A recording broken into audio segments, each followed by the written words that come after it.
Hello and welcome to the Crow's Nest. My name is Brandon Kane. We've been a bit away for a while. I've been busy over on my little bit of my other channel, but it's time. It's time to get back over here to the other side of things on the Mariners channel because we have so much to talk about. And there is so much excitement percolating right now amongst the Pacific Northwest. Watching the game right now as we are a little bit into this action with the Mariners tied 1-1 here against the Detroit Tigers at home. You can feel already the stadium's full. Starting to get that vibe, that playoff vibe coming back into play. And it's been 20 long years, folks. 20 long years. We have had to wait.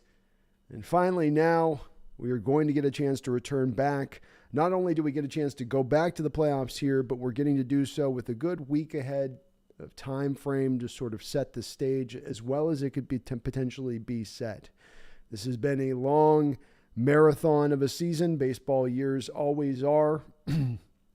But this year in particular has been even a little bit longer than the normal ones will go. And in the ups and the downs and the swings, we started out this year with this Mariner team seemingly like all of the same old. 20, you heard many of the fan base ready. They're ready to jump forward and say, see, this is not the same old team. We're not got a chance. We're never going to be anything. And then suddenly it started to twist there right about that Angels game with the brawl. Things started to turn around here. And this team has really played good baseball since then overall. It got a little bit dodgy there for a minute as they definitely kind of were wavering as they lost Rodriguez. You had Eugenio Suarez with a finger injury. Started to wonder maybe this maybe we're just gonna kind of run out of steam here at the end of this year. But luckily enough, and this is again back to just my point on this being that it is so nice you were able to get a little bit of time ahead of this so that you can properly prepare, set your rotation. Think about what you want to do from a standpoint of how you're going to want to set up your lineups against these matchups. You got even guys like Jared Kelenic, who's now starting to actually hit well here. Is he not the September King? We remember him last year somewhat doing the same, but nonetheless, he's hitting well, and it's a welcome sign. But we have much discussion we're going to need to have over the course of this game. And when you break it down, okay, you're probably going to have Mitch Haniger out there in right field, but then left field, you're likely to want to put Haggerty. But maybe there is a room here at this point as you look at the situation for a guy like Kelenic. Certainly going to like to have his bat being able to come off the bench in pinch hitting situations, his left-handed bat in the playoffs. But we have a lot of fun stuff to talk about. Potential matchups, how we want to set the rotation. Obviously, playoffs are usually 3-man rotations, and you have 4 viable guys theoretically here with Robbie Ray. I know Ray's been, again, another guy, much like the Mariners season. It's been up and down a little bit with him. It's not been quite as solid recently, so we're going to have to, figure out which way we want to go with that. Currently, the Mariners are just behind the Blue Jays, 2.5 games behind the Blue Jays for that top wild card spot. And I believe the magic number's down to just a couple of games here. So I don't know about you guys. I'm not really worried about where this is all going to factor out as far as who we play and how we play. It's going to be tough to get to the World Series. It's going to be tough to win a World Series game, almost no matter who the opponent is. I will say, though, I like our puncher's chance. We're a young team. We're the Cinderella team. We're a team that nobody expects anything from this season. It's been a complete surprise that we've gotten here. So I feel like from a pressure standpoint, this is a team that goes into the playoffs, unlike, let's say, a Yankee team that has the Aaron Judge contract pending, or the Astro team that knows they are in their window and we're coming up behind them fast. We're like that car in that rearview mirror in those movies where the car behind them just is starting to speed up and you can feel the pedal coming down to the metal there on that one, and the Astros can feel it, no doubt about it. So they know their clock is ticking, especially the 40-year-old Verlander. Got to feel like there's a little bit more, pressure on them in this aspect versus us coming into this playoffs. I appreciate you guys already hopping in the chat. Thank you so much for doing so. Please remember to hit that like button. But let's just kind of discuss what's up with this team and where we think they should be going here in this playoffs. Very exciting time, though. It's so awesome to see them back. To me, this is a year early in how they've done it. They're well positioned now to be able to really set this forward and really propel this forward through this offseason, which is great to see. Dipoto has really played this hand perfectly. You really, if you look at him, it's hard pressed to say this was a deal you should have made, or that was a move you made, or you missed out on this one. He's been on it, and he's made the right moves all the way around. Got to be giving him a lot of credit here. Scott Service as well for doing a good job of coaching this team. The implementation of the shifts this year, that last year we'll see it, and Kelnick hits that ball right on the button, but that will be caught. Good swing there by Kelnick, though. He just put it right there on the money. The Service managed it well. The shifts, the Mariners, the way they've implemented that this year has been, they've been the team that's been most devout in its implementation. That means they will probably also be the team most affected by it next year when it's taken away. But he's leaned on that stuff. That's a lot of analytic stuff. That's forward thinking by a guy like Service, in my opinion, in that respect. Got to give him credit for that. He's kept that locker room calm throughout the times where there have been the storms. Got to give him credit with that as well. And you just, again, feel good about the future with these two guys at the lead of things on down through. And we've got Julio in the lineup tonight. I saw, is Julio playing tonight, B, says Megan? Yep, he is. They've got him back at the top of the lineup, Megan. They got him playing designated hitter, which is where you're going to be batting, where you don't have to go out and play in the field. So he just gets to hit. I'm sure they just want to make sure his timing is going to be right up at the plate when they get to playoff time. Zach the Potato says it's a good day. White Sox coach retired. I remember, Zach. That's right, I remember. I told you it was going to come at some point. He gets that tired, glazed over look at that point, and La Russa was only going to last so long. And I feel for La Russa. Look, La Russa's a prickly guy. He's got that. It's no coincidence. Him and Bill Belichick are really good friends. They've got that same sort of countenance to them in the way that they go about, in the way that they go about their business. But he was a guy that you do look at and you go, okay, guy, it was probably a couple years ago. He's probably due to retire. But look, you got a pretty talented White Sox team. If you get the right coach in there, and coaches don't have as big effect in baseball, especially now with the analytics, but if you just get a guy in there that's maybe a little bit less the stern kind of curmudgeon type and a little bit more the player-friendly coach like we've got here, maybe that can turn things around a little bit in there. Klaus, you got some stuff to work with, though, and that division's Minnesota end is tough, and Guardians are tough, but it's fairly wide open. Megan, hey, was supposed to be at this game, but I'm getting over a severe PTSD panic attack. I'm sorry to hear that, Megan. That sucks. It sucks to hear. Would have been looks like it'd be a pretty nice night there to go check things out. Dylan Moore just ground out to third. It'll be 2 outs. Mariners and Detroit are tied 1-1 here in the bottom of the second.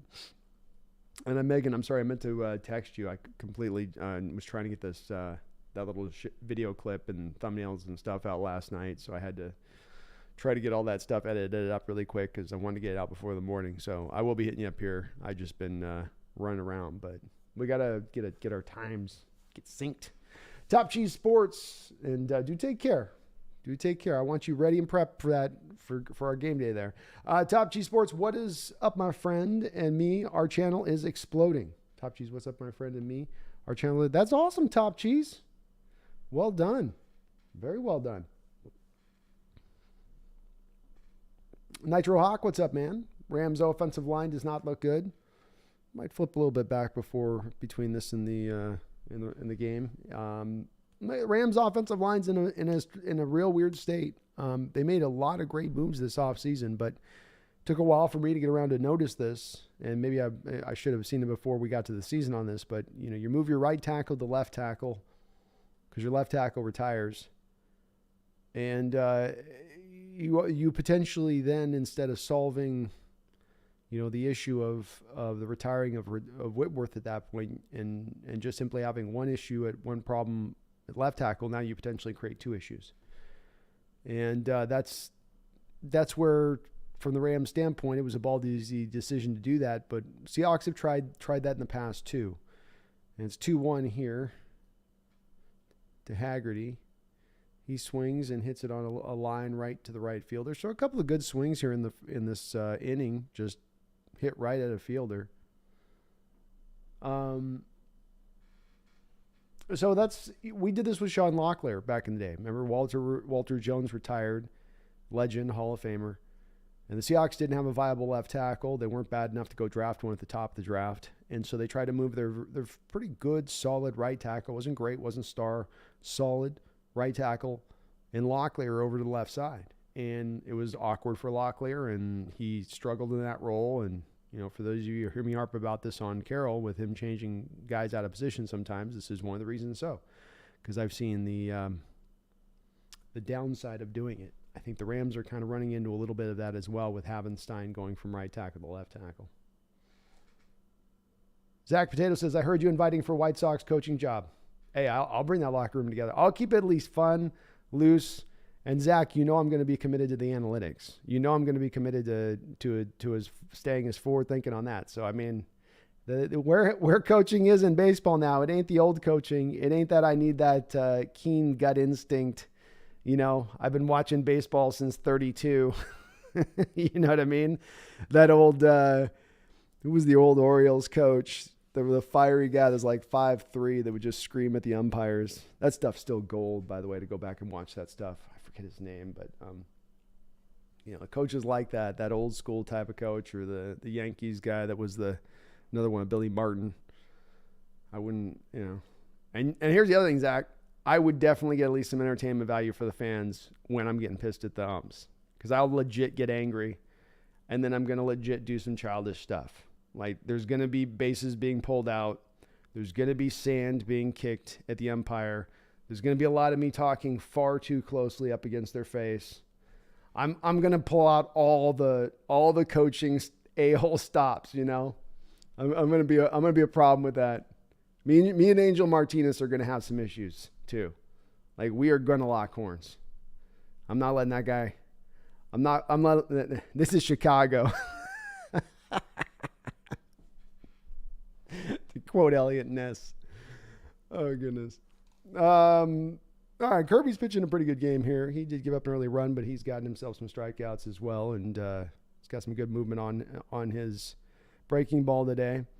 These are one of those things where, from the start standpoint, with your guys that are going to be, and really the question comes down to is it Kirby or is it Ray in regards to who starts and who doesn't. Theoretically, you might lean a little bit more to Kirby being the backup guy because he's got a little more of the power arm coming out of the bullpen versus Robbie, who might not be as effective coming out of the bullpen. But I'll be interested to see your guys' thoughts on this if you have a preference one way or another. I know that theoretically Kirby's pitch probably better overall this year, but that would be one of my wonders on that.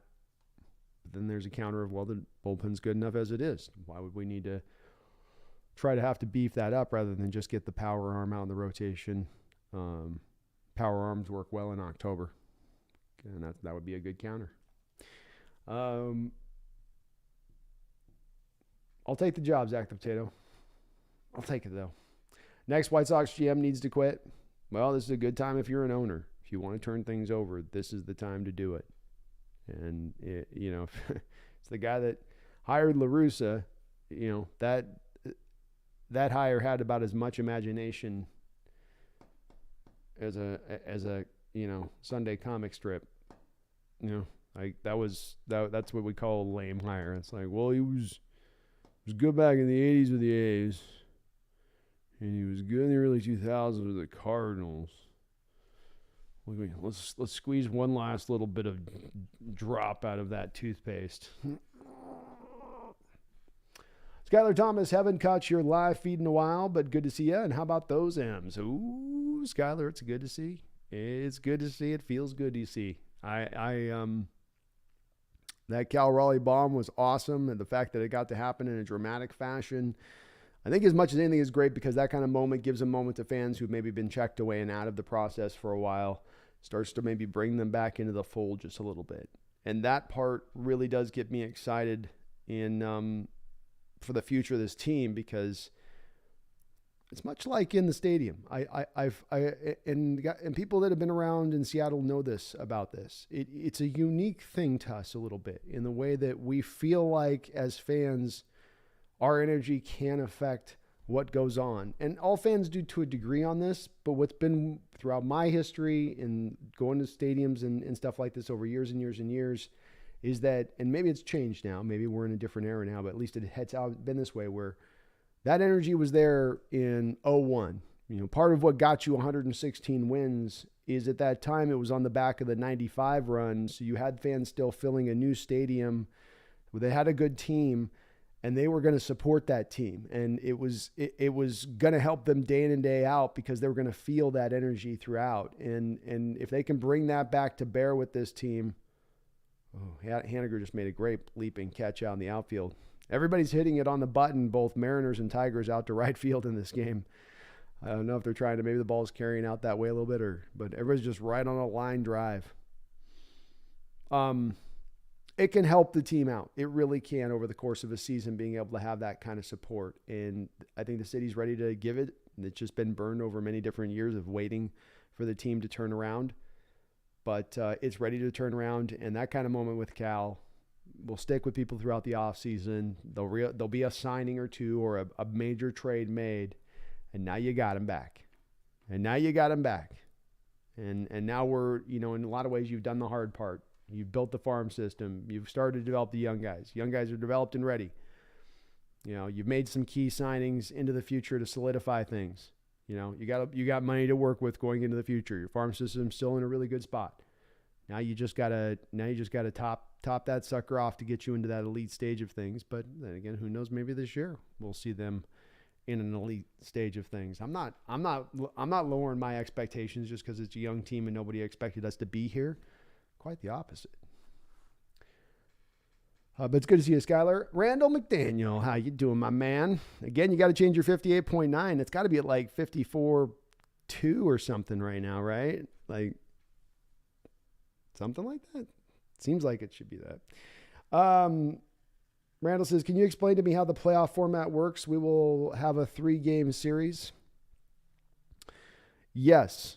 So you have, I think, a 3-game series. It's been a while for me on this, the exact details of it, but that's how I understand it, is that essentially it will be a 3-game series. And I got to check and see how the exact matchups work with it. Admittedly, Randall, I've been more, just because, again, I've been a guy looking at this like, I don't care who we have to play. And maybe it's a little bit outwardly confident, but I feel like if the Mariners play their game, there's nobody in this sport that can beat them, because there's nobody with the same kind of combination of what they've got.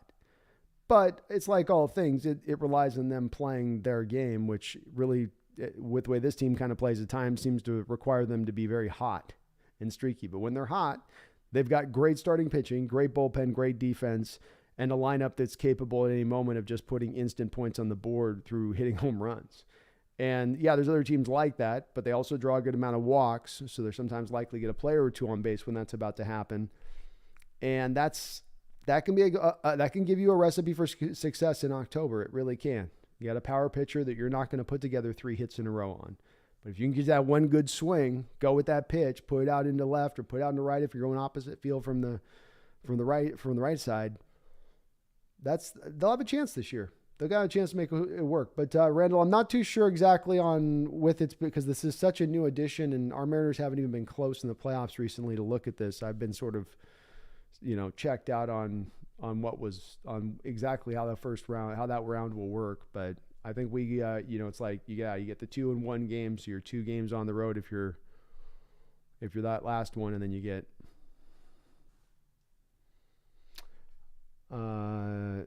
Megan says, got my Mitchell and Ness Jim Zorn jersey for the Cards B game. Hell yeah!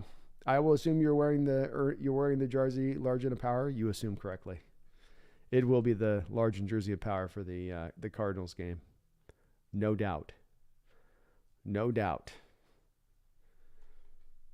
And we know minimum by that game, Megan, we'll be needing that game for 3-3, which I'll just want for the future. Looks like Cal Raleigh just threw out the base runner there. Nice throw there by Cal.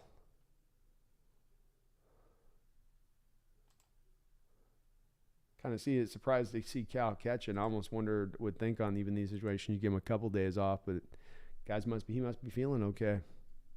They've done a good job of managing, since they got Casale in there. They've really done a good job of keeping him fairly reduced on the number of games he's got to catch. Nitro Hawk, never mind 9-17. Megan, Top Cheese Sports, I have 33 subscribers in 1 month. That's great. That's awesome work, Top Cheese.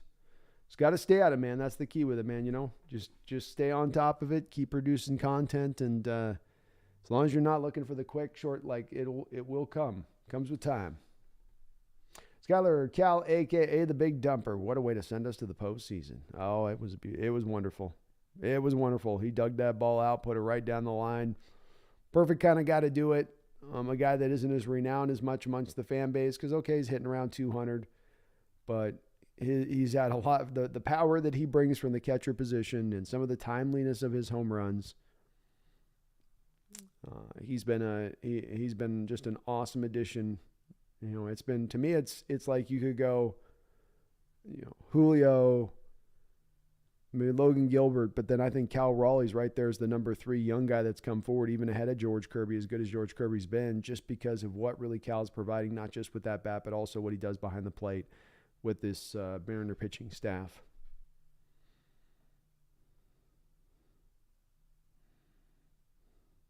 Great, just does a great job. And we've got 2 outs here in the top of the third.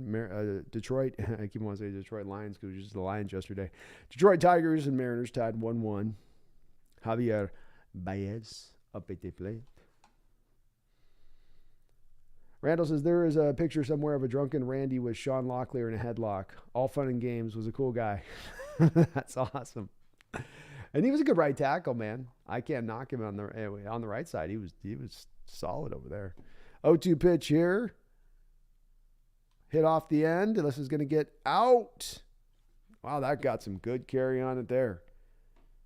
He just went the other way with it. That's what I was talking about with these power arms and going the other way. That's exactly what just happened there with Javier. He just goes with that pitch, that power pitch. You don't try to pull it. You kind of put the bat out there, make sure you get the barrel of the bat on it, and then almost let the power pitcher's velocity go against him, and that's where then from a standpoint of Kirby, how he counters that is he doesn't let, and that was actually a breaking ball. That was kind of just a hanger, left it too high. So that wasn't even a power pitch there.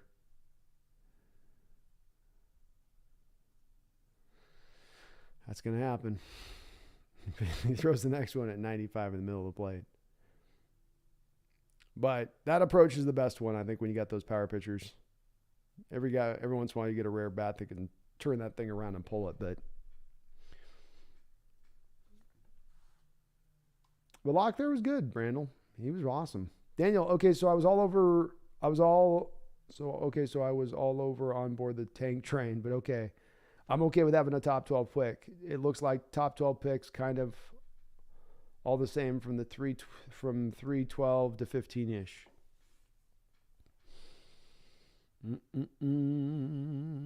Yeah, it's usually, Daniel, it does depend draft by draft. And for instance, Daniel, one thing that hurt the draft last year as far as that top tier goes is you had no quarterbacks taken in that top tier, which that's what you kind of require for the tier to get a little bit, properly bloated.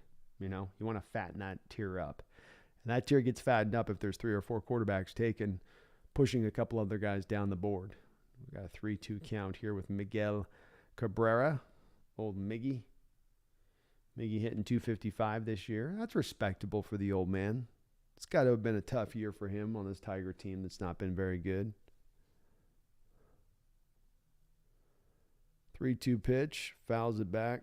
Yeah, see, that's a pitch right there, Miguel, right down the middle of the plate. Prime Miguel Cabrera would have put that in the second deck in the left field.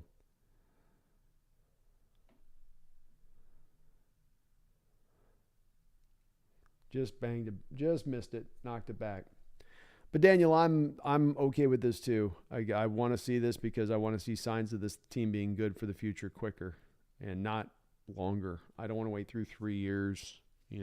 That's what you get into the tank place. That's also a place where you might be adding the talent, but you might not have the coaching there to back that talent up. I want the coaching to be able to show me that they are there to do it, because then I get to be encouraged, because then I get to feel like we got the guys in place to get this done into the future and quickly.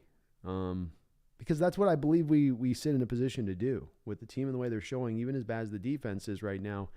You are in a position to be able to get back into an elite status by next year and be one of those teams that has a true chance to be a Super Bowl contending team. It's going to require a lot of good moves, but at the same point in time, much like I talked about their Mariners here, you've done a lot of the hard work by getting the assets back for Russell Wilson, by clearing out all of the dead cap money, by having no bad contracts really on the books.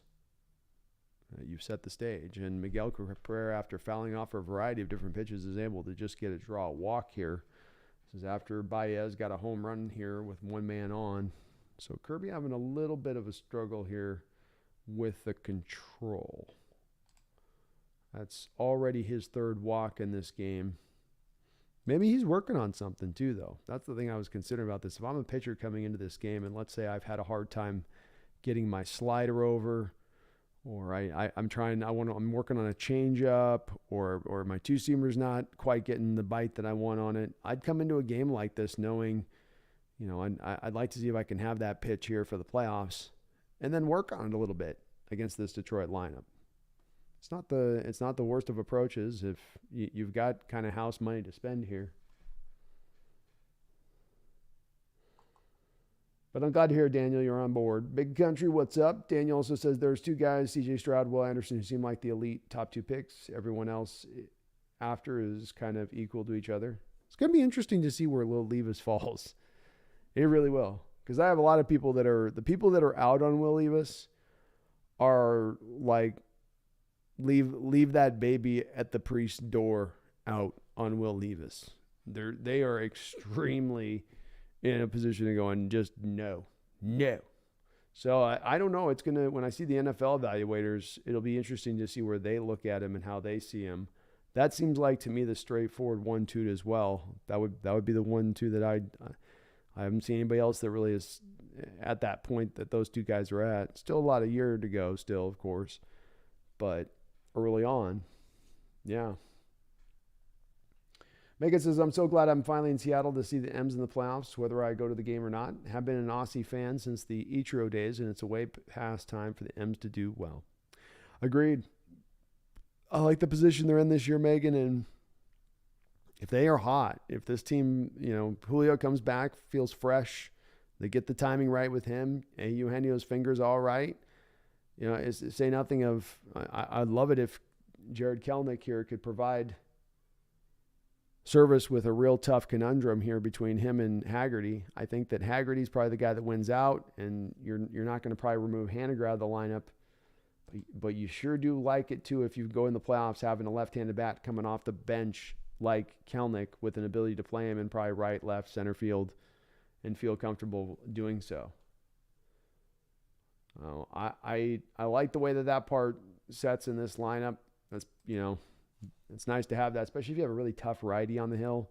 If you've got to face a tough right-handed starting pitcher who's just death against right-handed hitters, maybe maybe you go Kelenic in a game over Haniger. And I like Haniger, but at the end of the day, Haniger's hitting 238 this year. He's definitely fallen back to earth since he's come back. So there's nothing that necessarily would preclude me from maybe considering that as an option as well. Daniel, okay, so now I know we won't be top two for one of those two. I'm okay winning some games now. And yes, it does show our offense can be upper level in wins like this, which is a good thing. Gives us lefts to fix. Exactly. Mr. Isaac 560, evening. What's up, Mr. Isaac? Dropping in. Who would you want the Mariners to start in the 3 wild card games?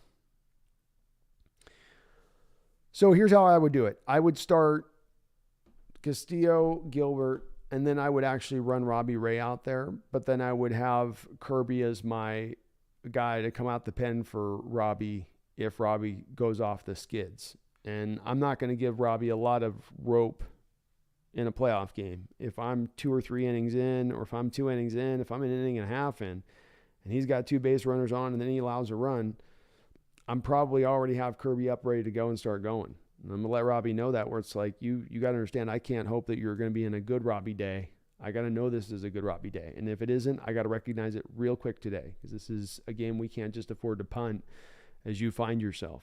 So I would take that route with it. I think Kirby's a little more better to come out of the bullpen at that point. Gives you that one extra arm. I'm not sure if you could do the inverse with Robbie. Maybe you could.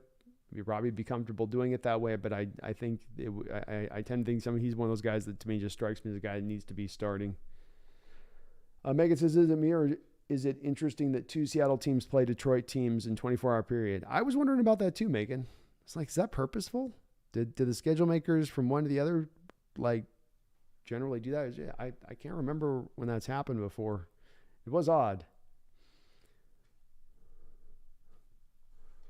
Threw me off a little bit. I had to redo my title, Megan, on this video 3 times because I kept typing Lions. I kept going, Detroit Lions at Seattle Mariners. Detroit, no. And I deleted it, and I would go back and do something and come back and retype the title and retype in Lions again. It was pretty dumb. Skylar says the 14-game winning streak was big time, and who knows if we snag Castillo without it. Oh, the 14-win game streak is the igniter in this season. I mean, that's what gave this team a feeling of we can do something a little more special here than beyond just falling apart through the course of a year as we look like a team still very far away. And that is absolutely something that pushed them through. It's also I think an identity of this team. We saw it, I think, on like didn't they have an 8 or 9 game winning streak as well? And another hard hit ball here by Frazier as the first batter here in the bottom of the third, but just right to the first baseman. So Mariner hitters are hitting it hard here in this game, but it is just right at somebody, unfortunately. But then you have that's just their manner here is that when they get that mojo working, they're going, and it's going to be very hard to knock them off that. And like I said, I don't think there's any team in baseball that can beat them.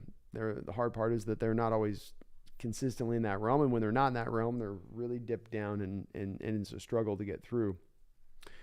But it'll be fun to see if they can capture it for that little period. Nice thing is about a playoffs like that is you just got to be good for a month, basically 1 month, be elite. Julio steps up to the plate now, 1-for-1, returning to this Mariners lineup. First pitch swinging here, sends it high up into the air. Did have his ball drops. 3 Tiger outfielders were out there running and closing in. Two outfielders and an infielder running out for the ball, all converging at one time, and the ball just dropped right in between a sea of 3 gloves. Julio hit this a mile into the air, though. That was one of those balls that as an outfielder, it's hard to track when it goes up that high, and then you're trying to gauge sometimes where exactly it's going to come down at. It just got in that dead zone space between the outfield, though, too, as well. Will they give him a hit on that? Yeah, they're giving him a hit. I think you got to give him a hit because you don't know who to give an error to. You have to go. Can we give out an error in 3 parts? 33.3% of the error goes to you, and you, and you. Is the 49ers generate boring games? They do. Kyle Shanahan's going to just, keep it very buttoned up. It's going to be a lot of running. It's going to be a lot of wearing down the opposition, a lot of short routes. But it's also a little bit, he just runs a more run-centric West Coast offense. I mean, that's really what that boils down to. And it's like I get all the short passing and I get the power running game. And those aren't the 2 most exciting elements of offensive play that you can use in this sport. Is it me or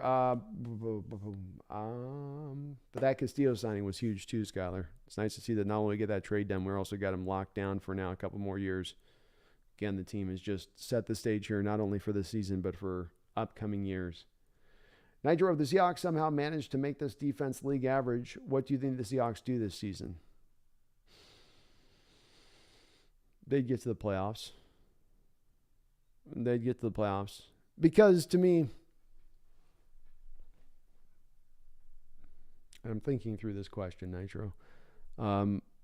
This ball's hit up into the air here on an 0-2 pitch by France to center field, so that'll be the second out. Julio runs back to first. 3-1 Tigers right now here in the bottom of the third inning. I would say that they would probably get to the playoffs. You get to league average. This offense is showing you that this offense can probably round out bottom line into something that's going to be around a little bit better than league average this year. So those 2 components with what I will believe eventually here will be a good special teams play around the horn on this one will probably open things up to you to be able to get get in there, especially understanding the NFC is going to be a little weaker this year, meaning that I think that rather than it being a season where it's going to take a lot of first pitch swinging here by your Mariners, Haniger fouls this one off. Rather than it being a playoff year where wild card teams are going to need to win 11 games or even 10 games, you might be able to get in with a 9-8 season this year. Everybody, if you look down the schedules already out the gate, there's a lot of 2-2s. Whole lot of 2-2s, not a lot of 4-0 teams out there that get out and get themselves a lot of space out the gate. So that opens up, I think, from a door standpoint if they can get there on it. Swing and a miss here by Mitch Haniger, 0-2 on a slider. But it's going to take a lot to get to a league average defense when you've got a historically bad-looking defense to start a season. That's a monumental amount of ground to try to cover. But again, Coach Carroll has put himself and this defense in a similar state over the last 2 seasons and been able to enact that monumental turnaround. So is it hard to see? It is a little hard to see, but I've seen it before, so I can't completely say that there's no chance that it can occur again. But I don't. Whereas before I could see at least something within the defense like stopping the run to lean on. That's the part that's hard for me right now, is there's just not a lot to lean on from the defensive standpoint as far as any other items. You don't have the running game to lean on. You're getting gashed in that aspect of things too. We'll see if they can clean it up. I think it's going to get a little bit better, and certainly the offense playing this well is definitely going to help. And that's strike 3. Haniger took a 94-mile-an-hour fastball right down the middle of the barrel. He must have been looking for a slider there. And he certainly was swinging and missing a slider just a pitch back, so it was probably in the back of his mind, understandably so.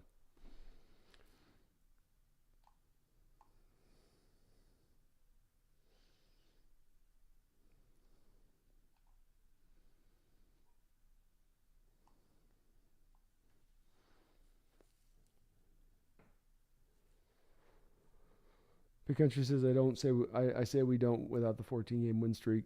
Yeah, no, I don't think we do either. Randall, looks like the best team in the AL and NL effectively gets a bye.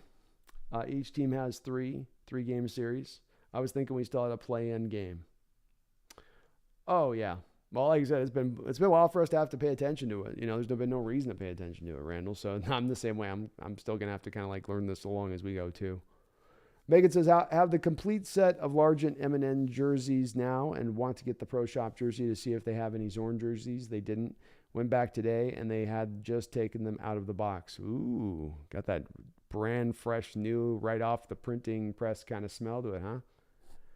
Nice. Well, I'm sure it's going to look good. Randall, I think the top 2 division winners in each division get a bye. The higher seed in the wild card series gets all home games, even if it goes 3 games. Oh, they get all the home games? Jeez, that's brutal. We'd have to get a division series for a home game. Oh, my goodness. Well, that's going to be hard. Daniel says, yeah, Shane Waldron and our offensive pieces are showing us we have at least one side of the ball in good state and could be better. Add a third wide receiver, center, left guard, more Damian Lewis block, back to right guard. Yeah, you've got the offense working as it should, being executed as it should. Say nothing if they can get a little more implementation of some of the fly sweep stuff into it and bubble screens and just some of the easier stuff that's to kind of complete and get stuff rolling. But yeah, they're showing you enough here to say that this can work. The fact that you're performing so elite on the offensive side of the ball not only just goes to Geno and some of the other parts of the offense, but it does come back to Waldron and his competency at the position. Especially the fact that this is coming with him running this system, and we open up the first inning, the 4th inning here with a little bouncing ball here to the shortstop. It just kind of gets in. Tigers getting the benefit of a little luck here on some of these balls. So yeah, Shane gives us part of that optimism. Daniel absolutely does. And it relieves one last thing. If the offense can be this good and you're going to add a couple other things to top it off, that'll be fine at that point. A couple better offensive linemen up front to seal things up. If it's a young quarterback you're going with into the future, you're great. Then it just comes back to the defensive side of the ball at that point, which, as I've been saying, Daniel, that's the thing that gets us that closer to being that faster, to being elite, as we'd all like to see. Megan, Shane's show belongs to the league. Megan says, totally out on Levis. No, and hell no. CJ Stroud is my guy, and I will stand by it. I understand, Megan. Well, CJ is my number 2. So if that's our consolation prize, that's what, we end up with. I'm not going to cry any tears over that one. So 1 man on, 0-1 pitch here from George Kirby to Cody Clemens. Bouncing ball, should be a double play ball here. Throws the first back over. Clemens hustling up the line. Safe. 1 out. Ethan Deck World, hey. Even though I have to deal with this dumb COVID, what happened Friday night was the brightest I've smiled in a really long time. I geared up after as well. I'm so freaking happy. Let's go. Hey, Mariners getting in on a good, hard-fought season. They earned the right to be in this playoffs. They did just a fantastic job this year. Stuff is really coming together in the way that you would hope as you sort of set the stage for this. And the future is very, very, very bright for this team. Very bright. Dipoto's got to me, there's like one major move there left for Dipoto to try to go make to kind of seal this offseason. And I don't know how that comes to be or what move that is to make, be it free agency or be it maybe just a trade. But there's, to me at least, one other move that there is to be made to kind of get this set up. Randall, and get better there, Ethan. Hope you're feeling a little bit better. Randall says, I heard Todd McShay on the Ryan Rosillo podcast. He's really high on Levis. Said, however, he's ranked at the end of the season will be his low water mark. Will only rise with workouts and interviews.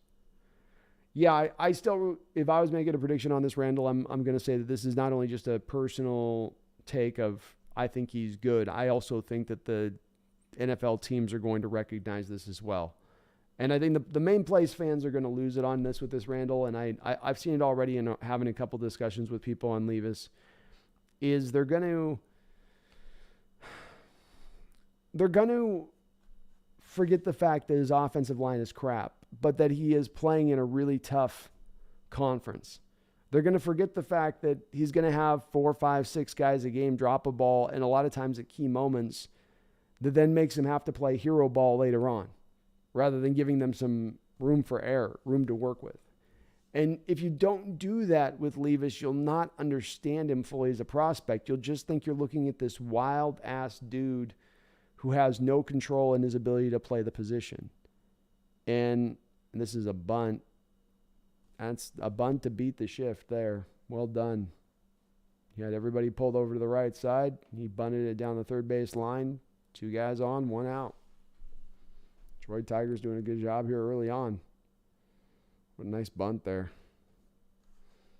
That was right down the line. Well, that's one way to beat the shift.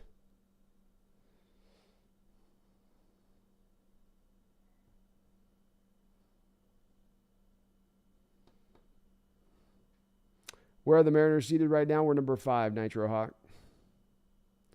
Numero 5. Daniel, we have been terrible versus the Rams with Russ ball. I'm excited to see what this version of Geno can do against the Rams.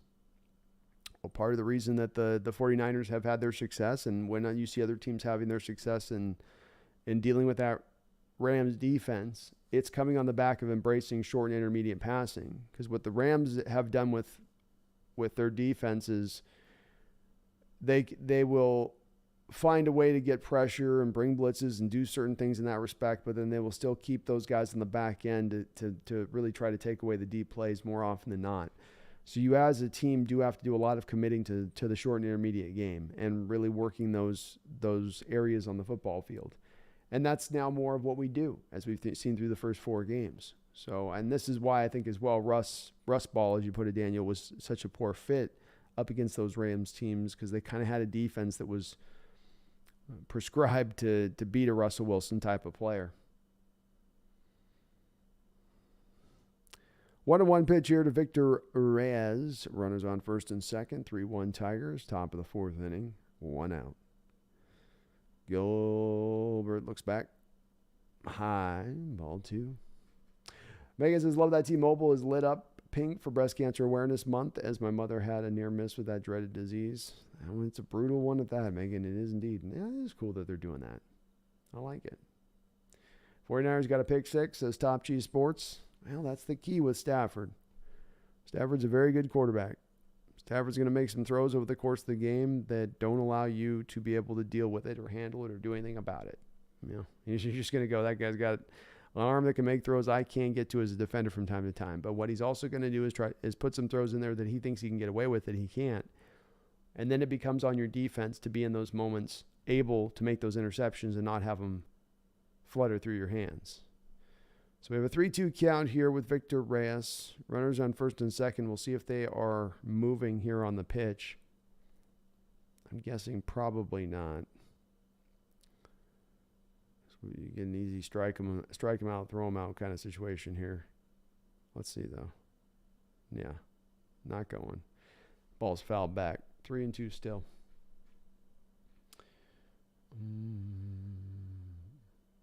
TY, who's batting what team? Tigers are batting right now. They're up 3-1 in this game. Victor Reyes is at the plate. He's 0-1. 3-2 count.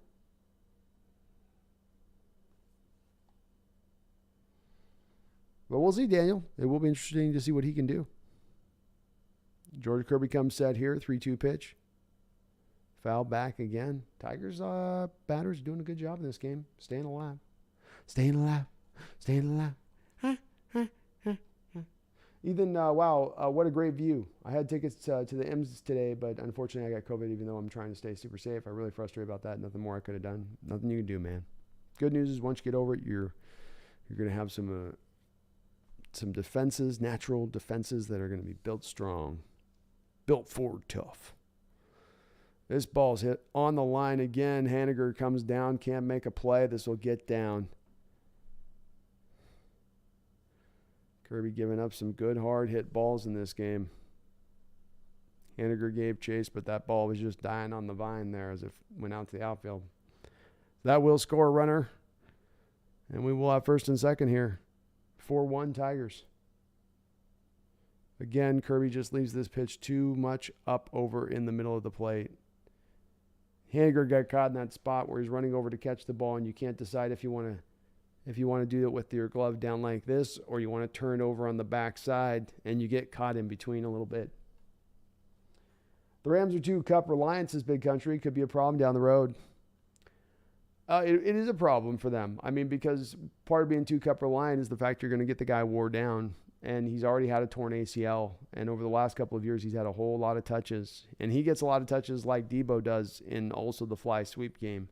So he takes a lot of hits, a lot of rough and tumble stuff there with Cup. And they're going to ask a lot for him to hold up there. They've got a little bit of the issue that we have with Eskridge where Poo-Poo Atwell just is not ready to get on the football field. Van Jefferson is out. You're down short. You don't have any Odell Beckham from last year, and it doesn't seem like they're really getting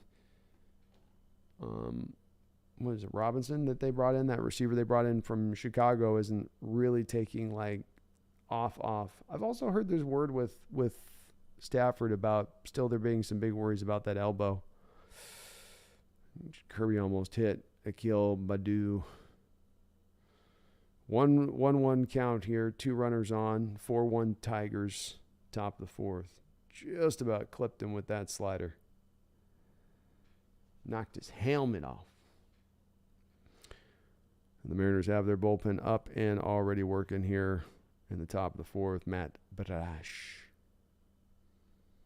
Daniel, who are some swing and a miss there? 1 and 2. Who are some subtractions and additions you'd like to see Mariners make for the team for this coming season? Who is the Mariners' Gabe Jackson, Marquise Goodwin that we need to upgrade? I don't have a guy that I've targeted in yet, Daniel. I looked a little bit at the free agent list. I wasn't really in love with that. I don't know who's going to necessarily be made available this offseason from other teams in baseball. So that's a little bit of a question to me. It could be making the trade is the way to do it.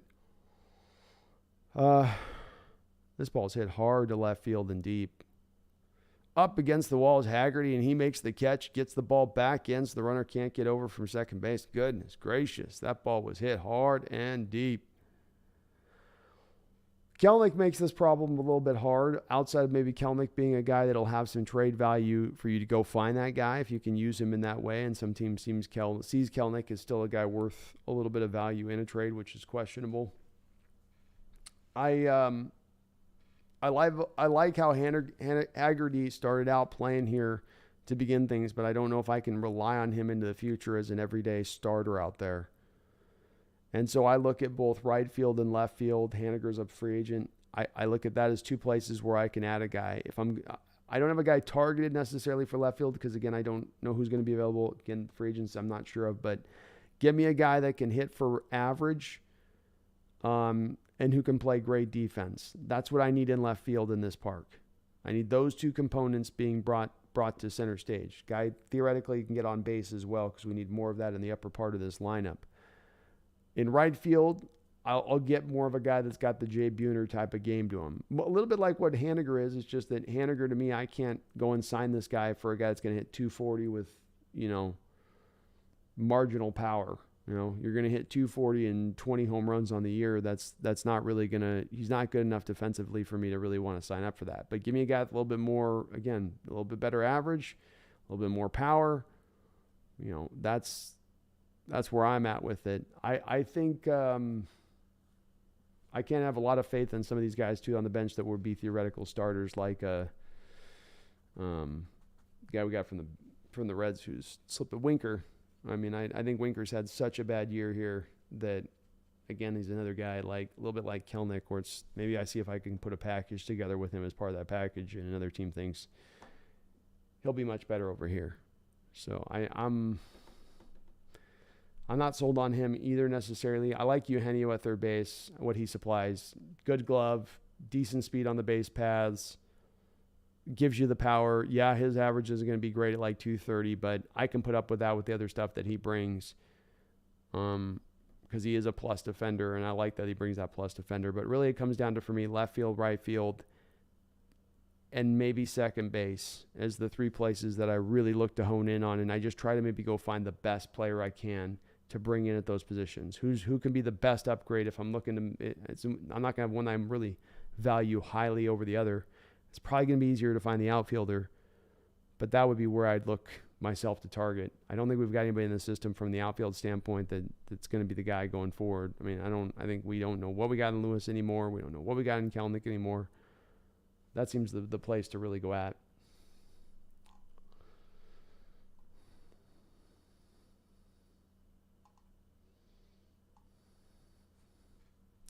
Rook says Matty Stafford just threw a pick six. You have to see if the Rams accept Bobby. You have to love to see it, except the Rams accept Bobby. How about Bobby tackling the streaker on the field today? I don't know if you guys saw that. You can catch it on the YouTube. And this ball will be hit overside. This will close out the inning. But another run added to the board here. 4-1. Tigers will go to the bottom of the fourth.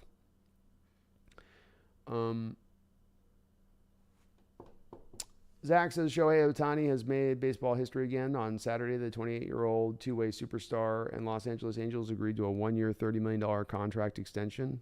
Ooh. That's freaking weird from his standpoint, Zach. Why would he do that? Why would he do that? That's weird. Because he's getting at that age where stuff could start to fall off for him and he's not as effective a player. Maybe he's just has so much faith in being able to continue on into his 30s. But that's usually right about the spot, Zach, that those players are going to want that good, comfortable, firm, warm feeling of knowing they're going to go into their 30s and their skills are going to diminish and they're still going to be very well paid. James Black, if we can be opportunistic defense and create some turnovers, I think we can do okay. That's been one of the recipes that I would have applied as far as a fix for this defense, James, because, of course, you can't just go out there and look into the sky and wish on a star and say, well, I want our defensive ends to get pressure and our guys just stop the run. You're not going to be able to invent something that you are going to be able to fix this team. The one thing they can do, though, to your point on that, is that they can become more pressure-based. And my point on this has been, James, that you have a defense and how it's built to stop the run and prevent the big play. Those are the two first components that begin with the Coach Carroll defense. Doesn't matter whether we're talking about USC or the early part of his time here in Seattle. That is the ways of Carroll. So you have a defense that can't stop the run and is not preventing the big play. Got a lot of chunk plays up the football field through 4 games. So if your soft defense, Your soft insurance-based defense isn't getting it done. Maybe we do away with the insurance for the sake of a little bit more money in our pocket today. By that I mean, James, to your point, let's create a little bit more pressure opportunities. Let's try to create some turnovers. Let's try to create some timely sacks. Saw the Falcons a couple weeks ago knowing that their front four couldn't get pressure, so they would bring stack fronts on Geno to try to confuse them a little bit, and sometimes they'd bring them, sometimes they wouldn't, and they would do it on third down longs, but it would pressure things a little bit better. It would be nice to see the defense do that just a little bit more at times to help those guys out as they are trying to kind of find answers, rather than just kind of, we're going to sort of just do the same thing here.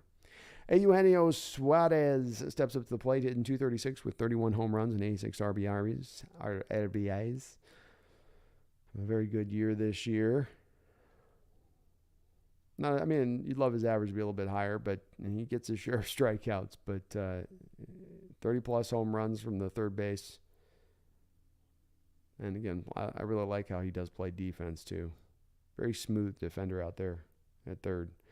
He has quickly found himself 0-2 here with Garcia, who's working quick and feeling good. Swing and a missed slider right through the middle of the plate.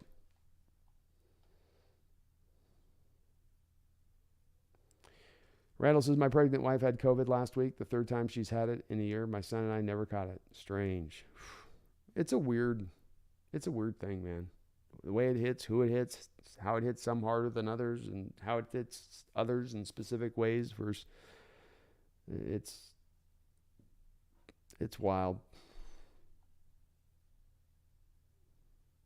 Stop swearing. I can never stop swearing, Top G Sports. I'm a cusser.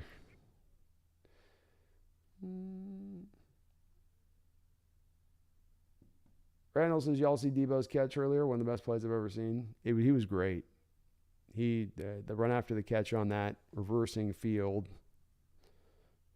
And another hard hit ball here by your Mariners. Cal Raleigh hits it right down the line to the first baseman. They're hitting it hard in this game, but they're just hitting it right at the defenders. Ethan says, 3 days into the start of the college year, and I get it. It's all the inconveniences and the very much lack of help from people who are supposed to help. That's the worst part of this. Yeah, I'm sure some of them have gotten a little bit jaded here over this time. Daniel, I said, Will Anderson and C.J. Stroud in the 1-2. Will Levis is definitely not going in the 1-2 range, in my opinion. He will be somewhere in the top 15. Not sure exactly. Mahomes, Watson went 11, then 12. True. It's very true. It's possible, Daniel. Possible. I'll be very interested to see how this kind of shakes out with that. Kelnick up now. He's 0-for-1. He had a nice hard hit line out in the first two. I think it was right field. He's got a 1-0 count here with Garcia. Another nice slider there. That thing went right across the plate on the inside corner for a strike. Garcia's pitching a pretty good game here. Y2KHA, where have you been? I've been just busy on the Hawk channel, man. It's my bread and butter, you know. It's my main place. So Kelnick with a bunt down the line. Oh, he couldn't do what they did. He's trying to take a page out of the Tigers playbook there for the last inning. He got down a good bunt, just didn't get down on the right side of that line. Yeah, I've just been busy on the Seahawks channel, Y2. Just been working on that. Me and Brendan have been doing shows 2 times a week, so sometimes our shows go right over the top of the Mariners. But I didn't let any word on who we're beating in the first round. None yet. None yet. Seems to be either Toronto or Cleveland seem to be the 2 real potential options here by the looks of things. Nitro, what 2 major league players would you want to start a new franchise with the most? You can use any player in the league. Good question. 2 players. Well, Julio's going to be one of them, and that's no homer. I think a lot of people. Kelnick hits this hard again. Sinking line drive that's caught. Great play out in left field. Some days it's not your day with it, man, where they're just making some great plays out there. Kelnick, he did it reasonably well, but Badu just closed in on that quick, laid out for that ball, made the catch. Some tough luck Mariners a little bit tonight.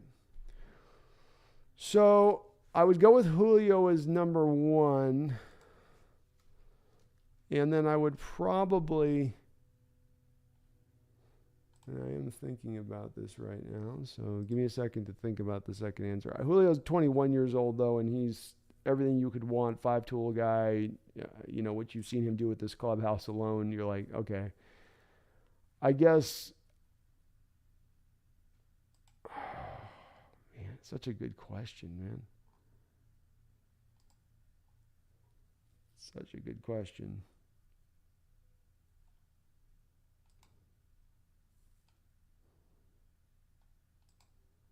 Who would be the other guy? I've had some guys fall off this year that would have been clear answers. I mean,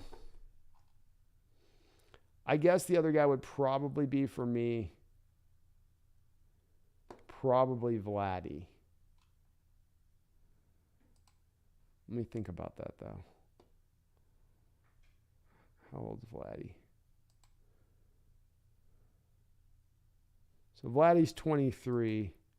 I got my first baseman and I've got my center fielder of the future. So probably those two guys would be my 2 picks. And if not that, then maybe...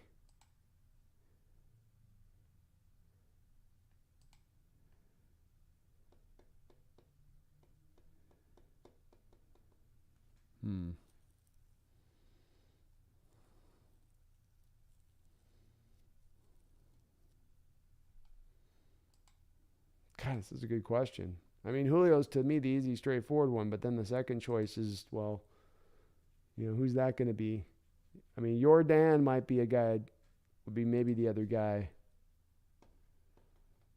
Though he's just really a DH.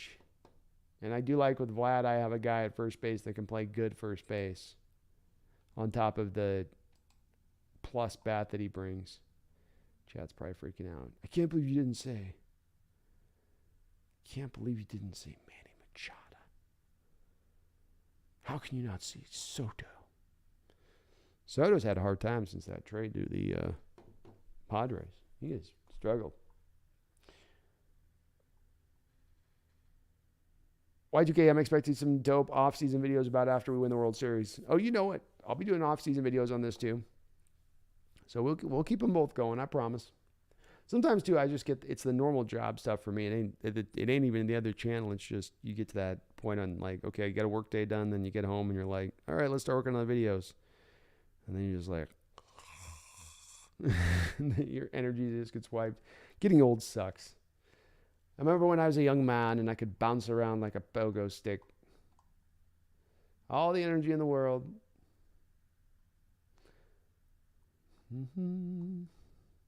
Swing and a miss. Ooh, Javier Baez was looking to put another one out there. Low to have muscle. Sam the Goat, sucks that we're playing Toronto. They got a lot of road fans that pack up T-Mobile Park. They do, Sam. We'll see how much there is as far as, that was also when we had a lot of tickets available too. I don't think there's, that ball's hit hard. Like I was saying, he is swinging for the fences here. Back to the warning track with Haniger. I do hope Kirby's working on some stuff in this game because Detroit is not fooled by what they're seeing from him tonight. They're taking some. Oh, this is Brash. He's in the game now. Jeez, Brash got a couple hard-hit balls himself. Tigers are feeling good, I guess.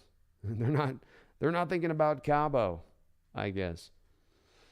But I'll be doing some videos, I promise, man. Faux show. But anyway, you got to check out Trenton Simpson, linebacker out of Clemson. Seems like he'd be a good fit next to Brooks.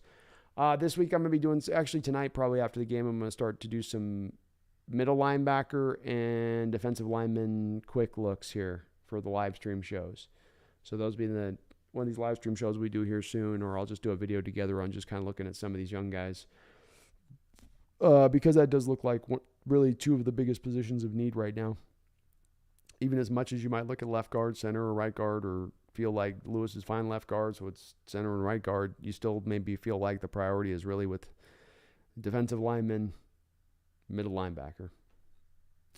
Big Country says Haggerty's a good platoon guy like Moore. I think so too. I think that's really his role. And I think, he gets exposed if you have him out there as an everyday guy. I think he kind of fooled us a little bit by hitting 300 for as long as he was hitting 300.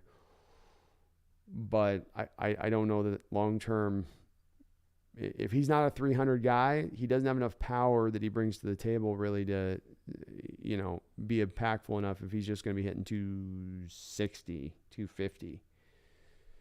That ain't going to cut it. But I promise you, Trent Simpson, who's top of my list of guys to look at. So I will be keeping a keen eye on him. All right, one out here in the top of the fifth. Brash has got himself in a 3-1 count against Miguel Cabrera.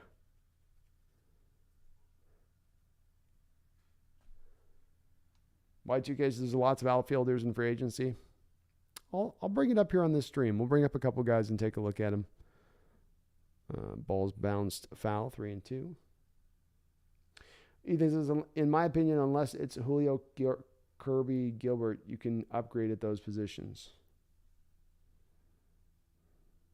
You mean all other positions on the field? You could. I'm not opposed to doing that. I do think if you lean into finding stuff that's a little bit more problematic for you or been the underperforming side of things, it's rather than clipping away what is, partial strength in your lineup at the very least, and this ball's hit up in the air into dead center field. Kelnick's under it. That will be out number 2. You could end up getting a good gain in a position over what you had, but then still be, no answers on the problem position, which is maybe the better one to upgrade. I'm not opposed to it. It does depend on the player. He then says Toronto's going to be a madhouse. It's a tough place to play, and they love their team up there, so it's going to be lively. Big Country says 3/4 of our lineup had a down year. Hard to say if some will bounce back next season. Yeah, I mean, that's where I'm not Mitch Haniger. I'm not going to re-sign. Injuries, and then gets back on the field this year. Should be fresh, playing half a season. He's had time to get himself acclimated. Hasn't really been able to consistently get it there. He was great out the gate. Started great coming off that DL, but definitely came back down to earth really, really fast. With JP, you signed him to a 5-year contract extension. I don't think you're moving off of him. They've got a shortstop coming up through the organization who's going to probably be the guy to take over for JP eventually once he's ready. With France at first base, I don't look at him and go, well, he's the problem. Maybe you'd like to get a little bit more power from that position over on that side, but I do look at France and go, he's fine. France I got no issues with him over there. It's a little bit like Eugenio Suarez, where it's not perfect, but if you fill out the rest of the lineup with just some more guys that are in a consistent stage of things, that ball's hit down the line. So that'll be an easy, nice stand-up double here off of Brash here in the top of the 5th. So that'd be my approach to a Big Country. But you're right. A lot of guys down with down seasons. Winker, Haniger, France a little bit down, Crawford a little bit down. Maybe they can get a little bit more here going forward.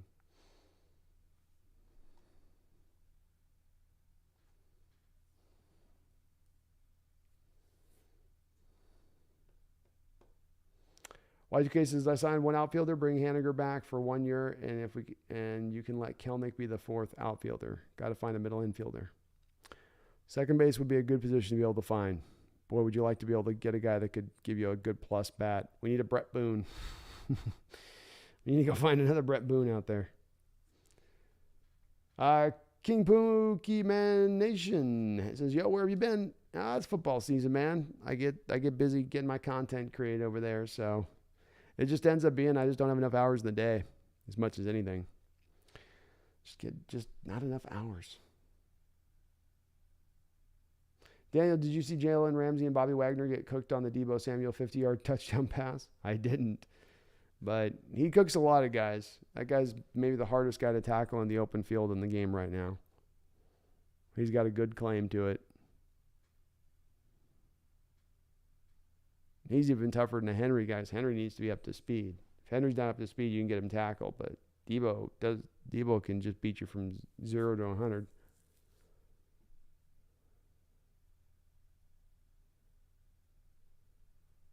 King Pokey Man, so playing Friday. Who playing Friday?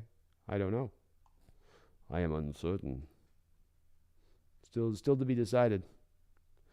Swing and a miss there on a 3-0 count here to Jonathan Shoop, shoop, shooby doop.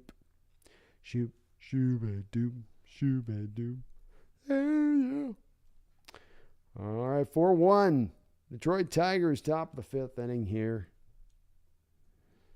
Brash, Raleigh not on the same page. Raleigh's going to have to come out and do a little bit of talking with Mr. Brash. Daniel says that there's a very real possibility that the new coaching regime in Chicago drafts a quarterback. They don't seem to be a fan of Fields, and he was not the guy they took. Would you be interested in Fields to Seattle? I would. Yes, I would be interested in potentially doing that because I do think that Fields has been put in a situation where any quarterback would be probably failing no matter who they were. He came to that Chicago team with no playmakers, no offensive linemen. Montgomery is an okay running back. Okay. And probably some of Montgomery's troubles to be what I think the Bears thought he was going to be come from the fact that the offensive line's hot garbage. But they didn't invest in it. Your line's not going to get good unless you put the investment into the line to make it good. So him being bad or him not being performing up to the mark so far wouldn't be something to hinder me. Now we come down to what's the cost here. What is the cost? Are we talking a second round pick for Fields?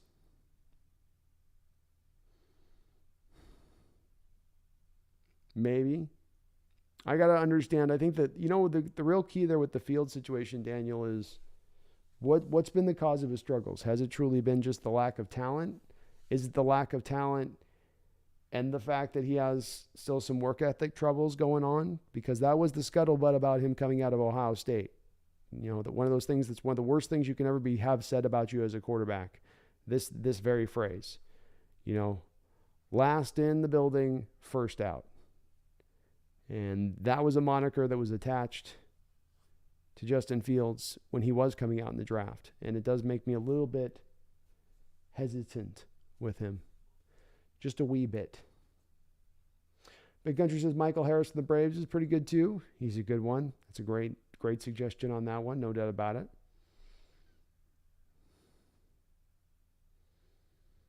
Big Country, Michael Harris, Y2K says, or Soto or Richmond, or however you spell it from the second spot. Hey, another good one. Good one's there. Can't argue with Soto. I'm just a little worried about him kind of falling off this year like he has inexplicably. But inlet says Ohtani. Well, it is starting your franchise. So it's a little bit, and the question is a little bit of, you're not quite ready to be there. You're going to have a lot of work to do to build around these guys. With Ohtani at 28 years old, do you trust 3 years down the line he's going to be there at 31, 32 years old? That he's going to be able to hold up and keep going. As Ethan says, Bud, that might be just a tiny bit too old. I like it, though. If Ohtani was at like 24, I'd be all in. But 28, almost 29, I don't know. All right, ball bounced on the ground here to second base. Frazier easily throws him out, and that will close the inning. So Brash able to get out of any more trouble here, which is good to see. Tigers 4, Mariners 1. Tigers with 7 hits here. Mariners with just simply 2 early on. And both from one Julio Rodriguez. Y2K says, or the Baltimore young shortstop, their team is going to be so nasty. I don't know if I'd ever be a shortstop would be ever the thing I go to unless he's truly a guy that's putting up like Alex Rodriguez stats from the shortstop position. I definitely would have probably a few more I'd probably lean towards. Megan says, I'm older than you be, so be careful as I give your cards tickets away. I don't know. You're not that much older than me. I don't think they're that much older. I'm pretty old. Speaking of, I got a birthday coming up soon. I'm about to add another digit. Sam the Great Canada loves their sports teams. They do. Except for Montreal. They never quite found that love for those Expos. Les Expos, les suck. I do not want your Expo. Montreal does not need your baseball. With your little baseball. Sam the Great has got to go Logan Gilbert, game 1 against the Jays. Oh, I'm going Castillo. I'll go Gilbert game 2. Steele's my guy, though. Got to hit him. Got to have him go in game 1. Megan says, love Toronto, so I'll be torn. See who I'll support. Probably be the men's. You're supporting the men's, Megan. There's no discussion on this. You have been brought in. You have been absorbed into the fan base. Y2K says, Gilbert gets owned by the Blue Jays, and the Blue Jays crush fastballs. Gilbert's off-speed isn't that great. They definitely like those fastballs when Blue Jays, and that lineup can hit. It can rake. I don't think you'd want to take Gilbert out for Robbie Ray and Kirby, though. I think you just got to trust Gilbert to go up against him and bring it home.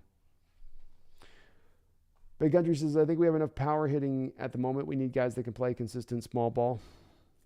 That's where I lock into a little bit of that left field situation, Big Country. I mean, ideally, God, it'd be great if just Kelnick can become what we thought he was going to become. I mean, not even star quotient, just be a 290 hitter that can hit, or maybe that's too much, 270 hitter that can hit 30 jacks a year. If you got that with his ability to play pretty good defense in right field, you'd feel fine with that.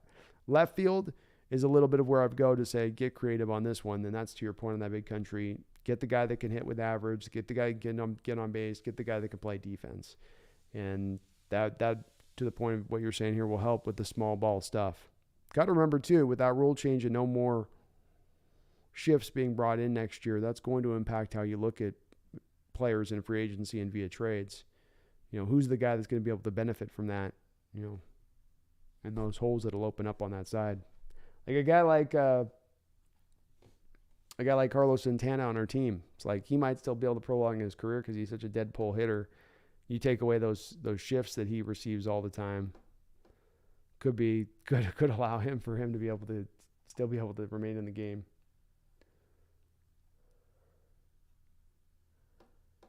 Danny W says Justin Fields' trade value would be interesting because if there's an Anthony Richardson or a DJ Ugalulele available in the second round, maybe it's just better to add one of them, but Fields would still have 3 years.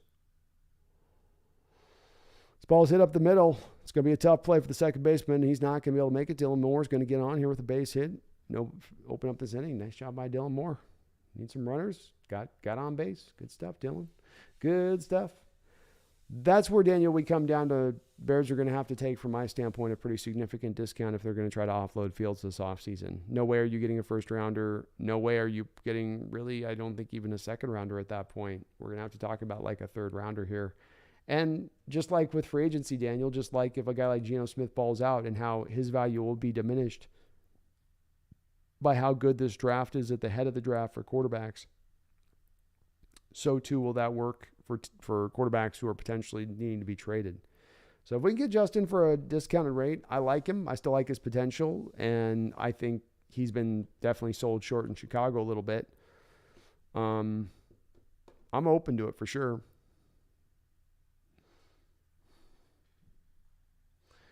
Megan, your French accent is miles better than your Aussie one. I'm working on my Aussie one. I am Megan. I'm working on it. It'll come along. Give me some time with it. I just gotta work on it. I just gotta workshop it a little bit.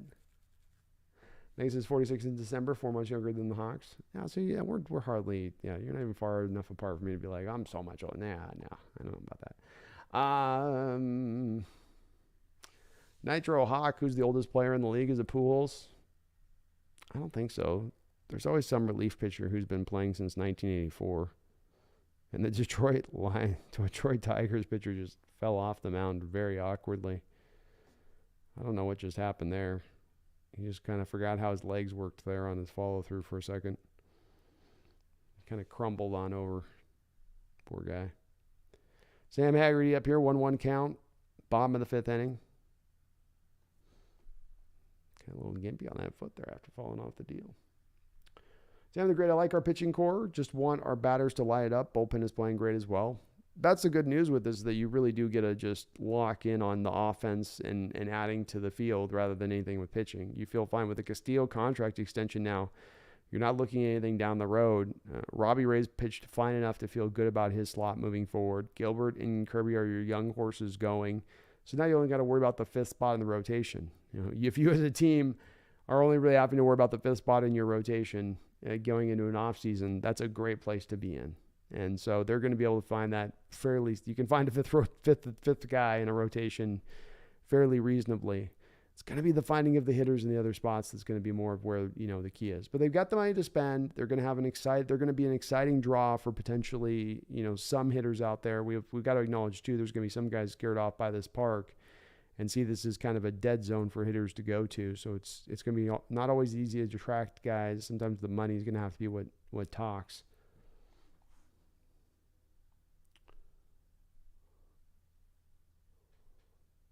Megan says, let's go Toronto, just to annoy me. Yeah, you got to say let's go M's.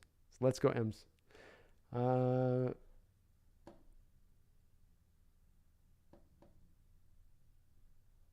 had that from my father all my life. King Pookie Man, Phil Clutch. We should get Arch Manning. I don't know, man. King Pookie Man, it's a ways away with Arch. You got to wait like 3 long years. 2-3 long years to get to that guy. That's a tough one. Megan, I will teach my young apprentice.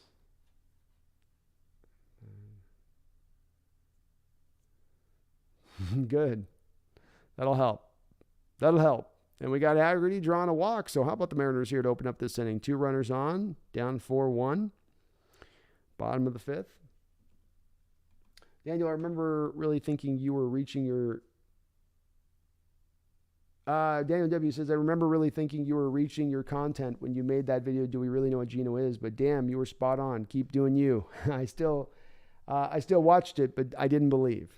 To be fair, we watched Geno play a fair amount last year, and he looked nothing like this at all, or only 50% like this. Yes, and certainly, Daniel, I mean, look, I've got the Geno one reasonably right through 4 games. It may end up twisting around back the other way to where you guys and your perspective on it were right at the end of the day too, though. He's only put it together for 4 games, so that's definitely, we're still in definitely sample size mode for sure. I had taken into account the prior year in that video when I'm making it, and certainly as I said in that video, even with him looking to the eye test, I think to the general fans that he wasn't as good, or that he was not much of he wasn't helping out all that much with what he was doing in those 3 games. There were a couple of, I think, outlying factors to take into account with that too. And wow, we got a hard hit ball down the line by Adam Frazier. This is going to get down.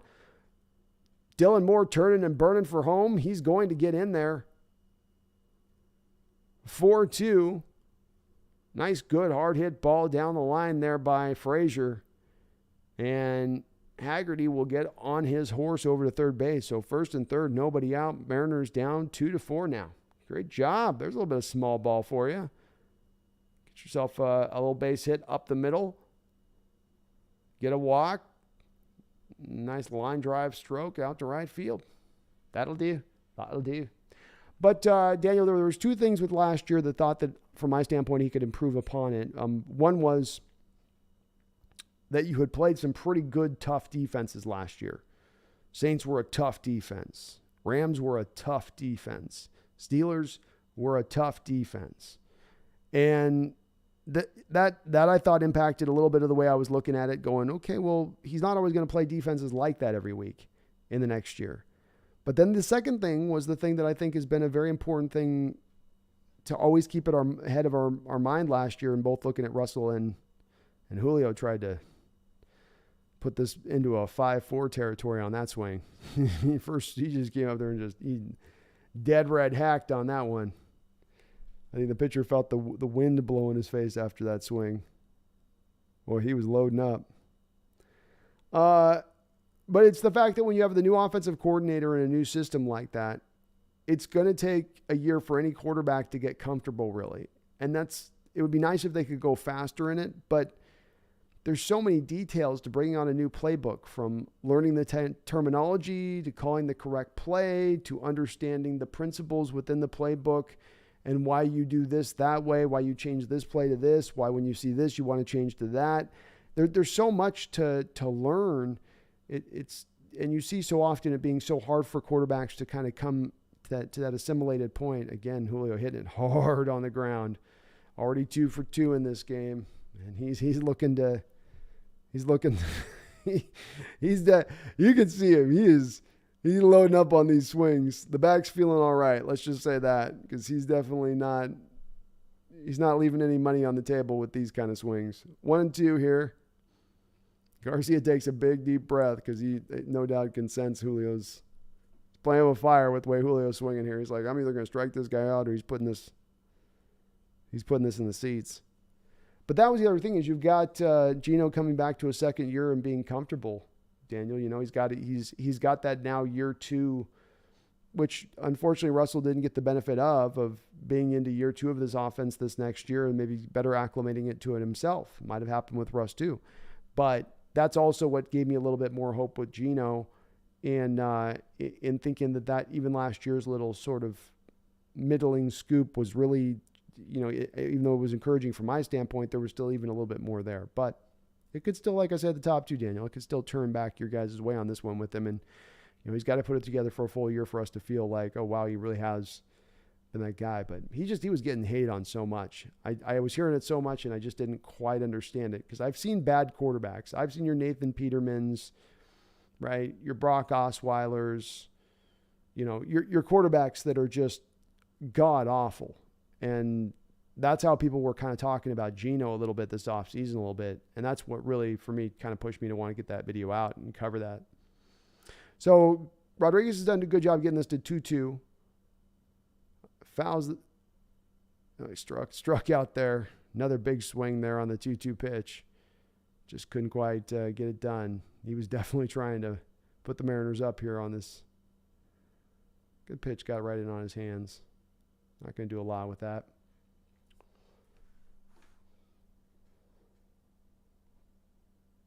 Megan, you're not going to trigger me tonight. I'm too low-key tonight. I'm too low-key after that 8-hour stream yesterday.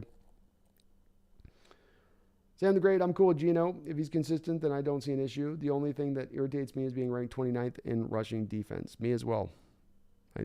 You've got to find something defensively that you can something defensively that you can feel good about here, that you can lean into, then build off of. Stopping the run would be a good place to start. Ty Fran steps up to the plate with one man out here in the bottom of the 5th inning. Hits this ball on the ground. This is a double play ball. Shortstop to second, back to first. Where we go. So Mariners able to get 1 run after a very encouraging start to this inning, but not anything else beyond that. So 4-2 Tigers. Megan says, Caleb Williams from USC, you got my report on him? Will be worth the wait. I did. I started looking through that a little bit, Megan. I was watching him this last week, actually. He made some insane throws. He made one throw. He was like jumping up and throwing the ball and completed the pass like 20 yards down the field on a line. He looks really good back there. If he was coming out in this draft, Megan, he very well would be maybe my top-rated quarterback in this draft. So going back to even last year, I liked him a lot. Still like him now. Probably going to be your early contender, Megan, for being the number 1 overall pick, and not the 20, obviously this draft, but the draft after this. He'll be that guy. He'll be that dude. Which means, unfortunately, our Seahawks probably aren't going to get a chance to get our hands on him. Megan says, now wrong I was about Geno. I wanted Drew Lock to start and remember thinking, Coach Carroll, what the hell are you doing? But I now take back everything bad I have ever said about Geno. Well, like I said, Megan, you weren't alone on that. Many were in that place of things. And I started out in that place of things. So I had to make that transition too, where I started out thinking Lock was really the better choice here. But I also wanted to see, as I harped on, I wanted to see the competition play out. And I do trust that Carroll's not going to put a guy on the football field that at the quarterback position when he's got an open competition that isn't the better man for the job. I don't think he would set himself back like that if Drew Lock was the answer.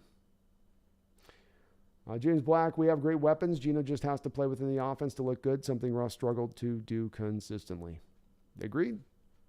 You've got the guys here to get this done for you as far as the quarterback goes. I mean, especially with having those tackles out there doing as well as they're doing. But those receivers are great on the outside. You've got running backs that can get work done on their own. You've got tight ends across the board, and you use them. And all that stuff works together. You don't have to lean to one thing. You're not going to let a defense really try to just take away what your best thing is, and then you don't have anything else to counter it. which is a little bit what happened to Russ too often, where he wants to do his thing, defense takes away his thing, he doesn't really then have kind of an answer for it. I guess I should probably get back to the game here on the cover thing here. Nitro Hawk, Javonte Williams being out for the year is a big injury. It's huge. It's huge. That guy's a difference maker at the running back position. The Broncos have done a poor job early on this year of not they've done a poor job of not really utilizing him and working him in, number one. And then the other problem they have, of course, is Melvin Gordon can't hold on to a football. The ball's like greased in his fingers right now. So what, they don't have some great options there as it stands right now when they look at this situation. And I looked at their schedule today. I think there's maybe 4 more wins on that schedule for the Broncos. Matthew Boyd's out on the hill now, taking over for Brash. Tucker Barnhart up at the plate. Megan says, but still want Drew to get a few games. Yeah, Geno keeps playing like this, Megan. He ain't going to sniff that field. 0-2 here quickly for Boyd. Sam the Great, I was on the Screw Geno train in the preseason, but then I saw Locke play preseason and sold out on him. TML fan, we got the inside trade secrets on Robbie Ray, considering Pete walked, made him good. We got the inside trade secrets on Robbie Ray, considering Pete walked, made him good Walker. TML, you'll have to maybe retype that. I don't know what you're saying there. We got the inside trade on Robbie Ray, considering Pete walked him good. Walker. Pete Walker made him good. Oh, okay. Pete Walker. Sorry. You're throwing out the Pete, and I'm thinking Pete Carroll? Is that what you're talking about? Yeah, maybe you guys do. Maybe we'll see. We'll see. He's been a little up and down for us, but there's been times where he's been dominant for us this year. So I think we run out him to start things off, and if you guys start hitting him, TML, if you guys start even getting a run or two on him, then we'll just bring out Kirby at that point. And Boyd gets the strike out here to get the first out of the inning here. Nice job by Boyd. Coming in just pumping some strikes into the zone. TML fan, Alex Manoah has in September ERA of .88. That's very good ERA. Playoff baseball is a whole nother thing, man. It's a whole nother monster. Maxwell, what's up, man? Good to see you in the chat. Daniel, Geno Smith is honestly better than Baker Mayfield. I wonder if a team like the Panthers outbid us for him. Dark Horse 49ers. He's better than Jimmy G, and Trey Lance may have extra time from injury. Yeah, it's a possibility down the road for the Niners. They might look at him as a little bit better than Jimmy G. You never know in that. He certainly is more mobile than Jimmy G, at least, and he's got a bigger arm as far as he can make more throws down the field than Jimmy G can. That's definitely a spot where I say Geno would be better. I wonder if a team like the Panthers outbid us for Baker Mayfield. Yes, probably. I think Baker Mayfield also being willing to take less money to go to the Panthers was also a bit of Baker not wanting to come to Seattle. And so there was, I think, a little bit of that element involved here too. But as you know, Daniel, I was harping on that for a while, and that's like I've said on that before, where you avoided the quarterback landmines this offseason. The landmines being money and draft capital you have to give up for a guy who's not really any better than what you already have on your roster. And I think Schneider recognized that this offseason. Schneider and Carroll recognized that this offseason and have smartly dipped out of that, leaned out of falling into that trap. Big Country says, oh my God, Ty has to stop grounding into double plays. Yeah, he's trying to go back up the middle there, but you've got to get the lift on that ball. You've got to get that pulled up into the air. Ethan says it was pretty simple for Pete. Which quarterback managed the offense better, and just as important, which quarterback turned the ball over less? Geno. Yep. When Drew Lock got those turnovers going, even though he's trying to press, trying to win the job, that was enough for him to get him losing the job. Because Pete's not going to put up with turnovers at the position. Megan says, like I said, B, I can still give your ticket away. You wouldn't do that to me, Megan. You wouldn't do me that dirty now.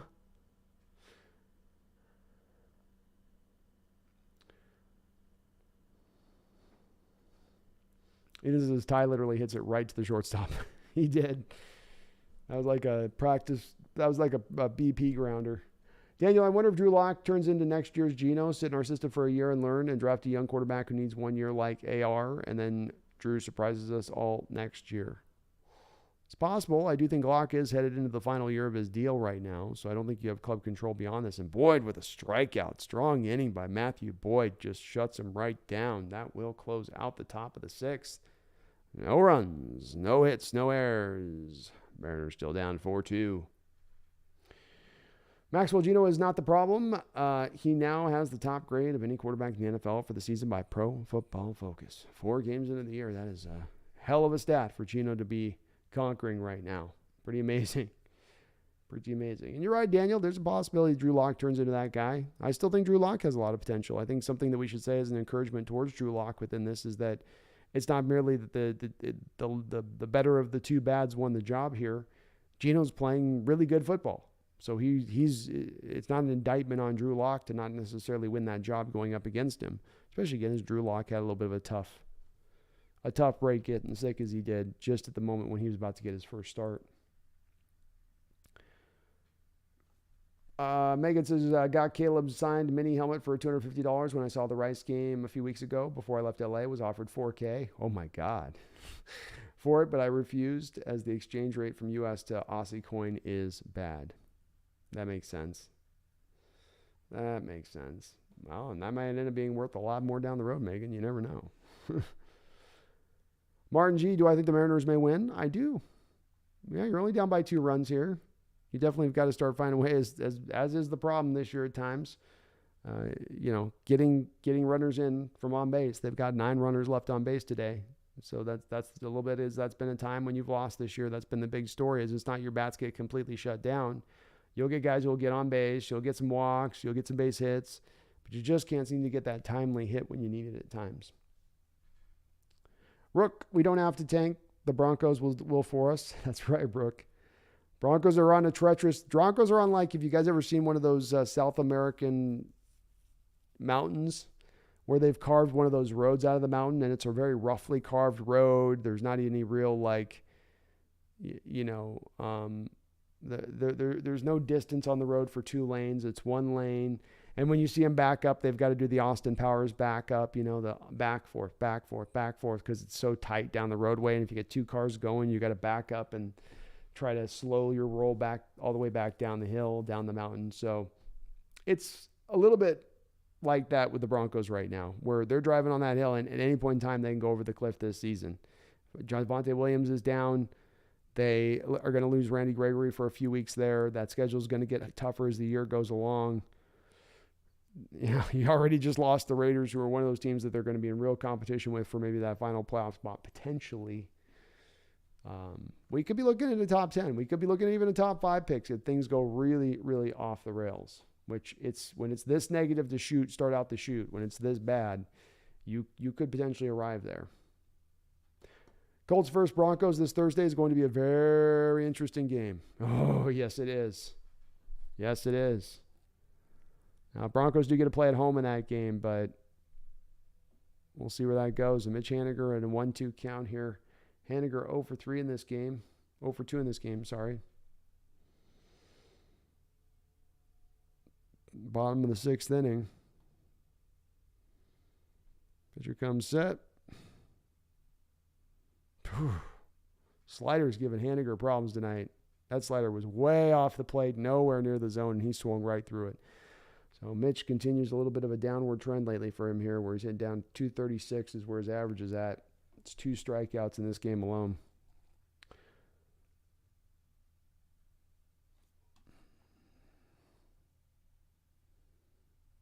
Megas has got Drake London's too. Love that kid. Wish we got him.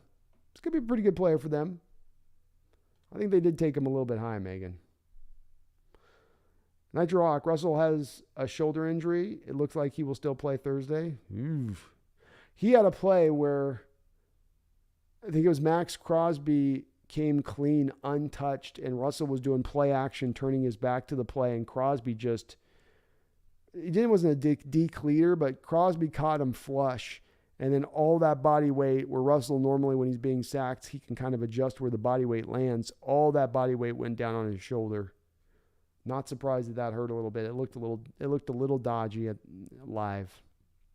Megan got signed Seahawks mini helmet with Steve Argent, Jim Zorn, Walter Jones, Cortez Canyon, Kurt Warner for $350 at the Lumen Prop Shop, and will never part with it. That needs to go in some glass, Megan. You know what I mean? That's got to go on display. And Eugenio Suarez quickly bounces this ball to the third base side. Clemens up with it and throws him out for out number 2.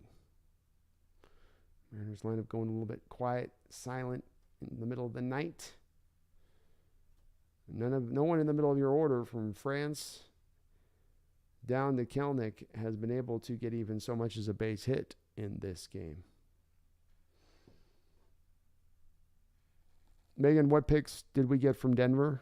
2 first-round picks, Megan. So we've got this they had obviously last first round, and we get this first round from them. Then we also get their second-round pick.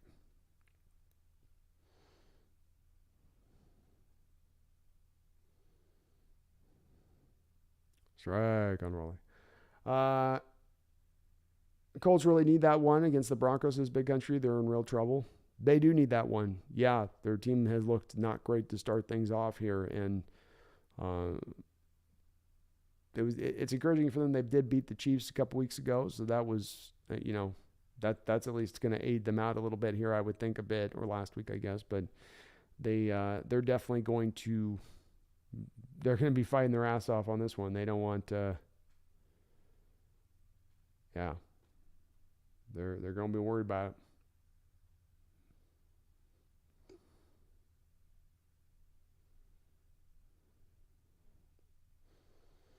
Raleigh 0-2, swing and a miss, strike 3, and Mariners go down in order here in the bottom of the 6th. 1, 2, 3, couple strikeouts. Not looking too pretty here. They are only down 2 runs, though, as we head into the top of the 7th.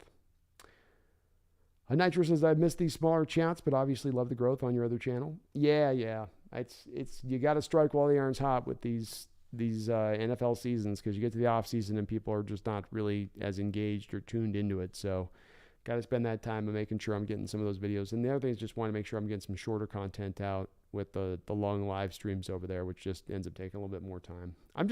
Much anything, I just run out of hours in the day. Just there's not enough. Once I do this full time, it'll be awesome though, because then I'll be able to just, I can spend half the day working on Mariner stuff, half the day working on Seahawks stuff, have things just rolling. But I like these chats too. Smaller stuff's good. Seahawks chat can get intense over there, especially this year with the emotions running high. Danny W., you think that hit would have ended Bryce Young's season, the one Max Crosby gave Russ? I'm out on Bryce Young completely and do not want him. I don't know if I'm completely out on him, Daniel W., but I think you, as we were talking about a little bit before on this, where you see him more in second round range. Definitely don't see him, I think, as much in the first round as I had prior. And I think that the size thing is a real thing. I think this is like a developing story in football right now, where the Russell Wilson effect caused these teams for the last 7-8 years to feel like they can get these undersized quarterbacks. But then let's go look at the track record of these undersized quarterbacks. Let's go look at the slight guys going from Teddy Bridgewater's on down to Johnny Manziel's and everything in between. It's that they get beat up, they get injured very easily. And it's a fact of life when you're that small. And a guy that's going to be bigger. I mean, this is why fighters have weight classes. They don't put a guy that weighs 225 out there to fight a guy that weighs 160. There's a reason for that. And the quarterback position, I think when you're just too light, you take those kind of hits, it very well could have ended Bryce's season. I saw his season just about nearly ended on him just trying to throw a ball and landing on his shoulder weird. So if that could cause it, then certainly a play where Max Crosby's flying in and decking you and then driving you into the turf could absolutely do it. Megan says, Hackett going for the field goal instead of letting Russ run told me all I needed to know about the Broncos. The look on Pete Carroll's face pretty much summed up how I felt too. That was one of the wilder coaching decisions I've ever seen. And I probably didn't cover it well enough live in the moment because I was so thunderstruck by it, Megan. A little Aussie reference there, thunderstruck. But that was when you look back on, you just shake your head. You just go, really? Oh, geez. 64-yard kick. And I don't know if, Megan, you're there now. You're on the scene now, and it's relatively, you can sense like a night like right now, for instance, stick your hand outside the window there. Open that window up and feel that breeze. And think about, like, okay, you're going to try to kick a record-long field goal in this weather because you're pretty close to the stadium. So you're down near that marine layer that exists down there. But you can feel it when you're down there. I mean, you can feel it's a little bit of a heavier air. It's not that thin air that you get in other places, especially at elevation. That's going to cut down your ability to drive that kind of ball as far as they're going. And I know he had kind of the distance, so he was sort of there in that respect, kind of. I thought he was short, too, actually. But you're not going to make that kick. No way.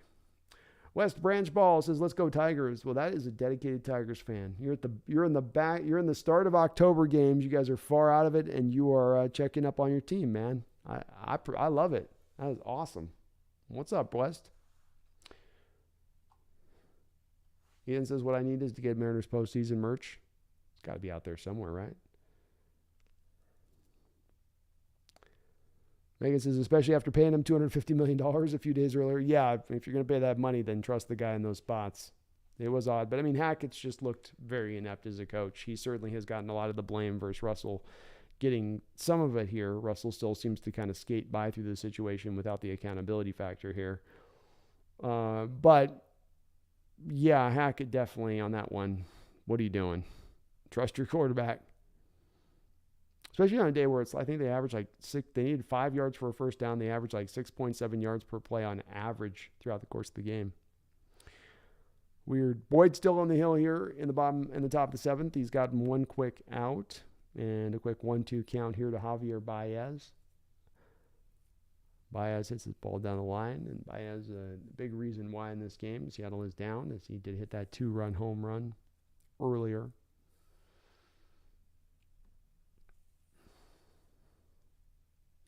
Daniel says, "One thing Geno's lacking is a real deep ball, but one thing I'm super optimistic about seeing Shane run our offense is 99% of the quarterbacks have the arm to run it. It's just about making good decisions at the line and adjust." Yeah. Good point. This ball's hit up in the air. Cal Raleigh's underneath it. He's got it. And he makes the out. 2 down. It's a solid point, Daniel. Great point, in fact. In that, you don't have the requirement. His maybe deficiency or limitation gets covered up by the requirements of the offense. I definitely would go with that. 283-128, what's up, man? Hey. Sam the Great says Broncos might not even make the playoffs. The AFC is stacked. I mean, I look at them early on. I don't see them as a team making the playoffs. They're going to benefit from the fact that Pittsburgh's not as good this year, maybe. Ravens are going to need to find themselves. The Browns is going to be an interesting one because they don't get Deshaun Watson back till week 12, but can they hold on to that point? Can they kind of tread water until they get to there? Dolphins are going to be down Tua now. You got to figure that's going to probably harm them as far as going a little bit forward here and down. If I'm the Dolphins, quite frankly, I might be making a call to Seattle about Drew Lock. Maybe they're going to just ride with their backup, but I don't know how long they're going to have to wait on Tua to get him back necessarily in that situation. So while the AFC does look stacked a little bit, it's like it is. And I don't think they're going to get that playoff, but there is some teams also that are falling down probably maybe a little bit that will help Russell out. We'll see, though. At least on the face of it, he certainly has an uphill climb. And a good job here again by Boyd to get into a 1-2 count here to Miguel Cabrera here in this top of the 7th inning. Boyd's been very good in this game. Daniel says, team. Contract with Geno did another team. Geno probably gets 2 years, $40 million. So even if Drew doesn't see long-term in Seattle, he may come back here to get a 2-year, $40 million deal like Geno will probably get somewhere else. He might. I don't know if Drew's going to command that kind of money necessarily. This ball's hit on the line. This might be trouble. No. Haniger's got it run down over there in the corner on the edge of the warning track. So Boyd gets out of this inning. Boyd working really well here through, what do you have, 2 straight innings here. Got his ERA down to 1.46 on the season. 3 strikeouts. Very, very good performance by Matthew Boyd here.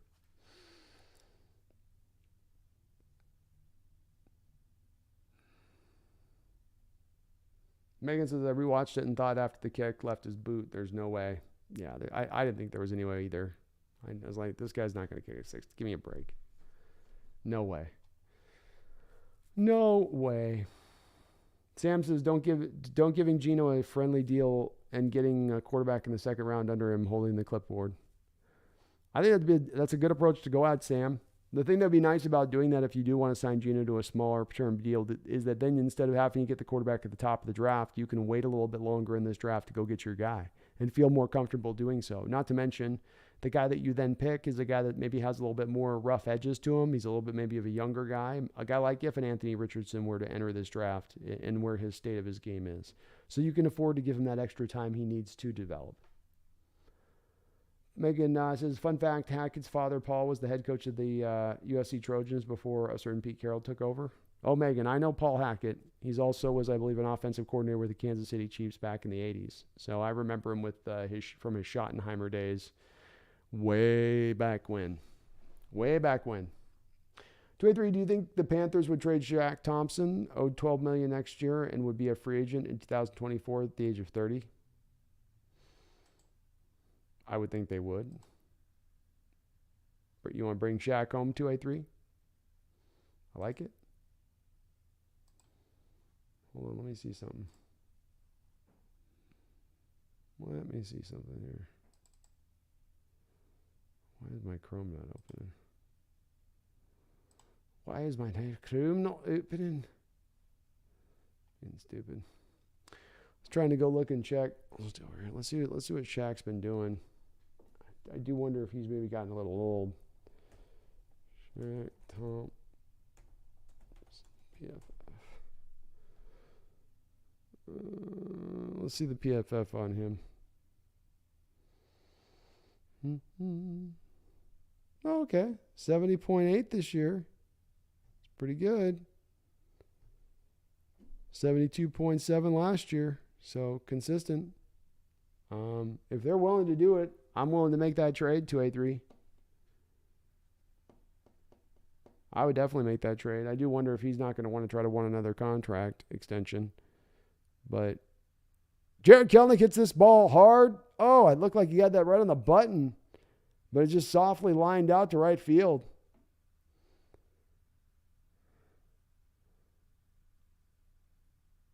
That looked like he got it right on the barrel of the ball there, but that thing just kind of meekly fell.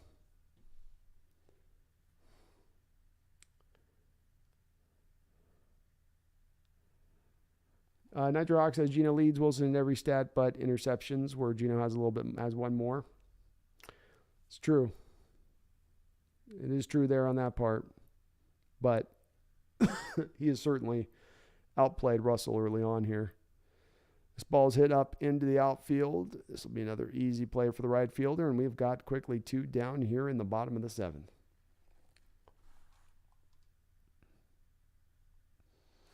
That Shaq Thompson deal would be an interesting one, though, 2A3. If I don't have to give him a contract extension, I might do it. I don't think I want to give him an extension at the age of 30, though. He's played a good amount of football in his career. West Branch Ball says the only real highlight of the season was Mickey's 3,000 hit and Riley Green being superhuman in the outfield. You guys are in a turnover state right now, West, and it's a tough spot to be in, man. I mean, our Mariner team was there for a lot of years here now, and we're just starting to get up out of it, and I feel for it. Luckily you guys have had some fairly recent success there to kind of to at least ruminate on and enjoy, and you are now fully in that. We got to find all the young guys, but I would just say with us going through it, where our problems were on this to getting to the stage of getting back to respectability and turning things around and not being a joke of a franchise, does come back down to that farm system. And if you got your farm system running right, Detroit's been a pretty good team over the years in their development system. They're not one of those teams that seems like it's got to pull from outside in when they have been good.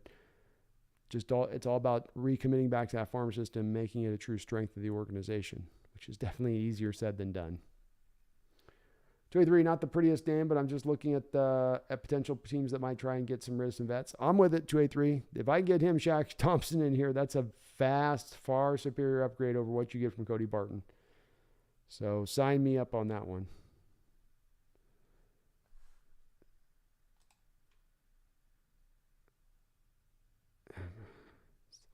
Jose Cicerno warming up in the pan. Haggerty, the 1-2 count here and 2 outs. Outside ball 2. Ball 2. Cool Breeze. Say we end the season at 500 range. Do you see John trading up in the draft? No. John's had about 12 drafts here in Seattle since he's come aboard. He has not traded up in the first round one time. Now, might he in the second, third, fourth, fifth round? Sure. He has trade up in those rounds at other times. But he has been staunchly against trading up. I think that he looks at the situation as it being that he's giving up too much draft capital to move that high up. So I don't think that he's going to be willing to do it. A quarterback may be the one place that allows him a reason to break that rule. But I don't think he's I think he's going to sit on those picks. If anything, trade back. Haggerty is staying alive here with the 2-2 count here. Garcia trying to finish this well-pitched game up for the Tigers. Misses low, 3-2. Nice job by Haggerty drawing out this at-bat, working this up. Started 0-2 here. Adam Frazier on deck. These guys were two of the lightning rods for the Mariners getting their runs last inning, a couple innings ago. Daniel, like Geno, 2 years of $40 million somewhere else. Oh, Daniel says, yes, I'm saying Geno may very well end up get a 2-year, $40 million contract with, let's say, the Panthers. Drew will come back to us on a $2 to $4 million deal. And Haggerty does draw a walk there. Nice job by Haggerty. Haggerty drips so hard. Swaggerty's back, baby. 2 to 4. Sign me up with that, Daniel. I'm good with bringing back Locke at that point. $2 to $4 million deal. I like that.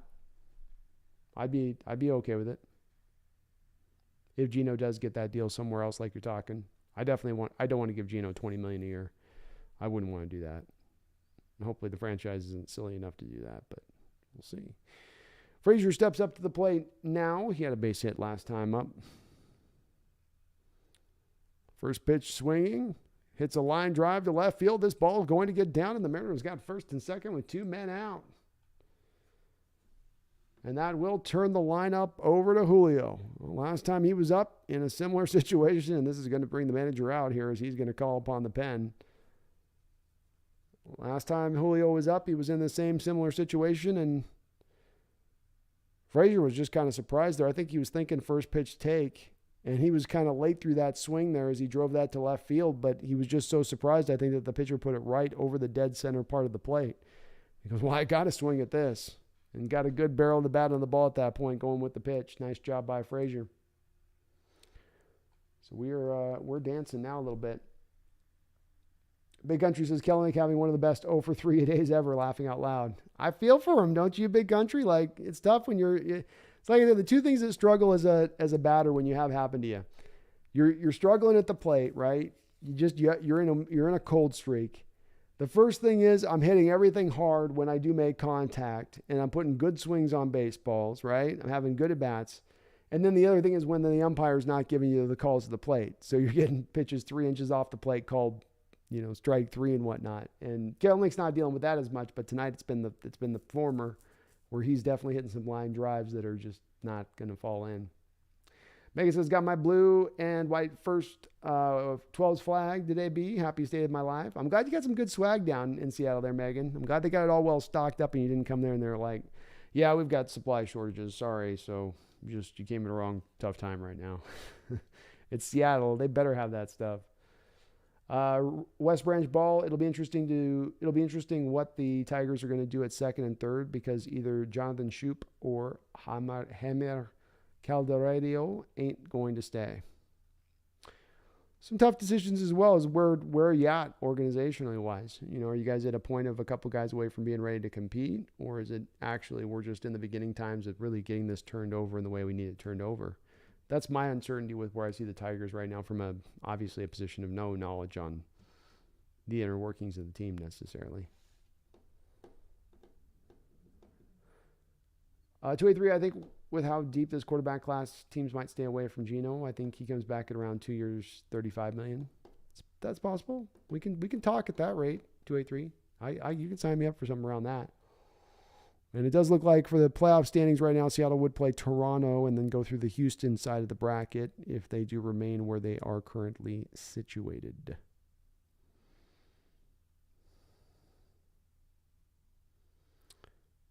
wild card magic numbers are 1 for the Blue Jays to clinch the 1 seed. Seattle loses tonight. Blue Jays clinch. And Seattle's magic number is 2 to clinch the 5 seed, which would obviously drop down to 1 if they win tonight. So Jose Cisnero.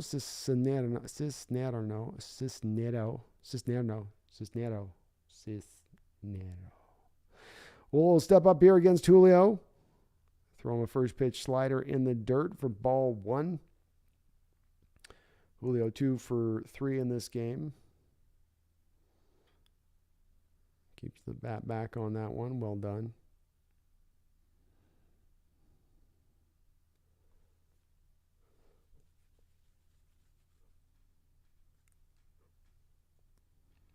Good to see Julio return back to the lineup tonight and get a couple base hits. He's looking pretty good with his swing as well. And he's got this one hard and into the gap. This is going to get down. This will, at the very least, score Haggerty. Frazier motoring around to third, and he's going to hold up there. So second and third, Julio Rodriguez is back. Boy, what an injection he is into this lineup, huh? You have a day where the rest of your lineup has 2 hits or has 3 hits. That's exactly the number that Julio has as well. A little bit of a hanging slider. Julio stayed with it and just put a good level swing on that, knocking it right out into the gap.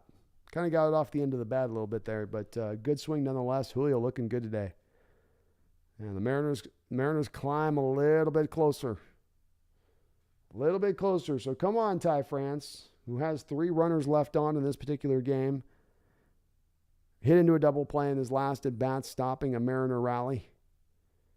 Base hit here is no doubt going to score Julio with 2 outs. So get yourself a base knock here, and you get the lead. Another slider low. It's 3 straight sliders thrown by Cisnero to start this off here. Ty hitting .303 with 5 home runs and 61 RBIs this year with runners in scoring position. He pirouettes that bat around a couple times. Low. Ball 2. Nice job. Good patience here by him.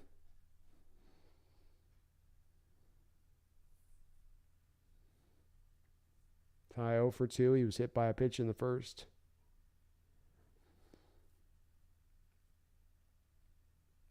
See, he no doubt has the green light here.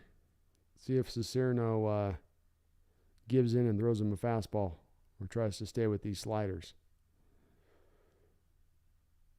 Fastball, dead red, middle of the plate. Ty takes 2-1.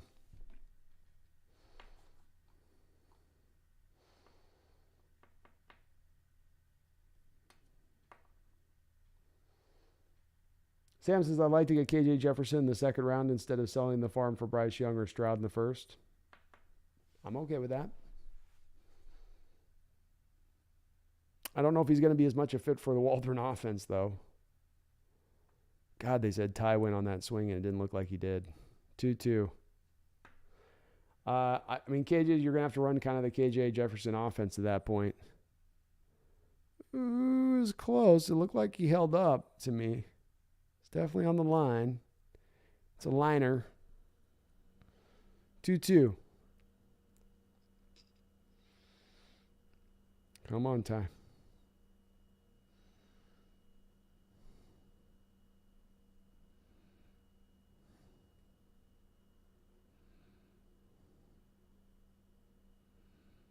Boy, Snerno taking a long time to get his pitch figured out. Bam! Right at the knee, strike 3. Good pitch. Good pitch there by Cisnero. Ty just couldn't get down on that pitch. I'm sure he just thought it was a little low. Well done. Probably looking slider there too. So I like Sam the Great. I do like KJ Jefferson. I think he's a very talented kid. I don't know if he's going to be able to run the West Coast offense necessarily, or if that's the offense you want him running. Maybe. Megan, I was surprised John Snyder didn't trade up with the pick 9 this year. Glad he didn't, because we ended up with the cross. They were thinking about it. They were certainly contemplating it, that's for sure. West Branch ball, when it comes to our farm systems, our AA teams had the most success as they made the finals, although they lost. That's good to hear, man. Well, then your team's in the right direction. I mean, your team's in good hands. Past who you're going to add in free agency or what big trade you make. It's what young guys do we have on the rise behind coming up now to restock this thing. And it sounds so straightforward, West, but it's also the place where my team's missed for years on taking that approach. Vegas has got a suitcase full in LA too. You get off the plane with go to your baggage claim. You have to have like 4 of your family members there just to carry it out. Megan says, can you explain what you mean by the Mariners farm system beat? Yeah, Megan, baseball is a very unique sport versus basketball or football in that there is a developmental system set up in place so that these guys can forward their skills and get better as they're young guys. And you get a lot of baseball players that'll come even straight out of high school. So they'll be in a farm system for 3 years just at these low levels. And there's rookie A, there's A ball, there's double A, there's triple A. So these guys can progress through each point of the system, which is different levels of difficulty. Obviously, the closer you get up to AAA being just the next step below getting to major leagues. So you're playing against near major league talent or guys just about to go to the major leagues as far as young players go. So baseball does that. It's necessary. Baseball is such a sport that's very hard to play and that you need that extra time of development to kind of get yourself along a little bit. Most guys do unless you're just a true prodigy.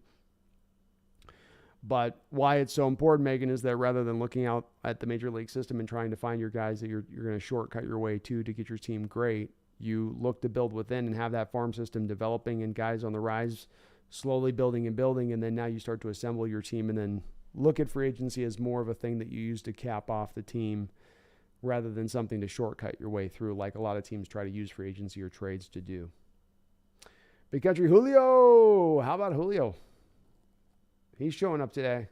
We're going to need him in the playoffs. 283 says Corey Littleton might be another linebacker target. Take a look at him. Littleton, I think I remember Littleton. That's a maybe on that one. Quick out here for Boyd, who continues to work really well in this game. I mean, he's had no problem. First out here in the 8th inning. Good job on his part. Ethan says, guess what I did? I thought it would be a good idea to record my reaction to the bottom of the 9th on Friday. And oh my God, I'm so glad I did. You should have seen it. I have the whole video of my reaction. Hell yeah, man. It's good to do. 0-2 here to Jonathan Shoup. Swing and a miss. Boys. Setting him up and putting him down. 68 PFF grade, says 283. Yeah, he's been okay what I've ever seen him.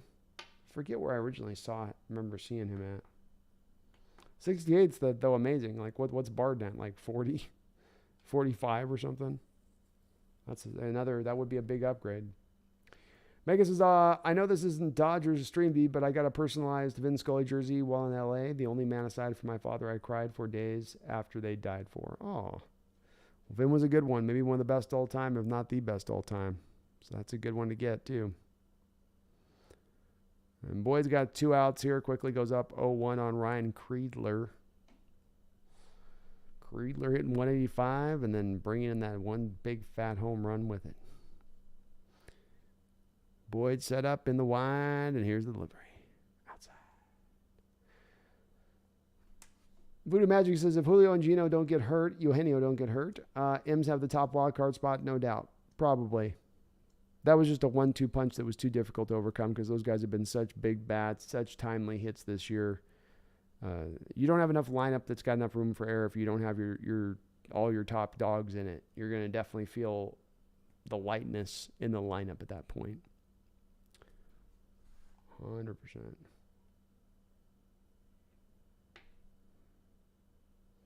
Nitro Hawk, do you know what Charles Grade and Abraham Lucas PFF grades were? I do, actually. I saved the links.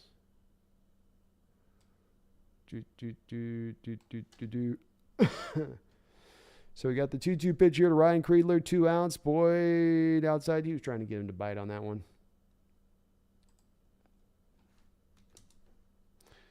So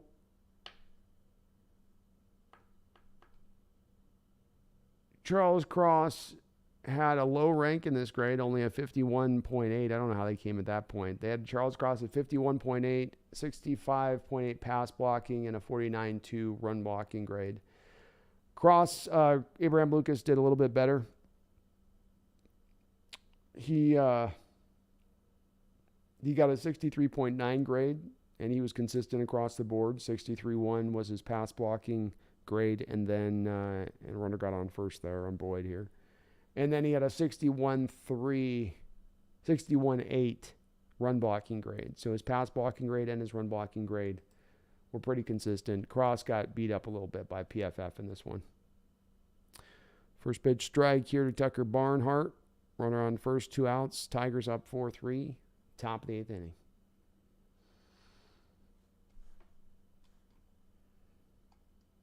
Sam says, but if Tampa Bay beats the Guardians, we'd play the Yankees instead, right? No, I don't think so, because Tampa Bay ends up at his last wild card spot still. Boyd gets quickly 0-2. Here's that ball's hit foul. Daniel says, how long does it take for tackles to get situated? Is there a general rule of thumb like half a season, 1 year? A.K.A. what point should we be hard on Cross for penalties and sacks given up? I mean, it's kind of somewhat, it's a little bit on that stuff. It's also built on the fact, Daniel, he's 21 years old. You know, he's a very young prospect. He's a very young player in this league starting. I think if you looked at Charles Cross's, overall grade when it's all said and done right now,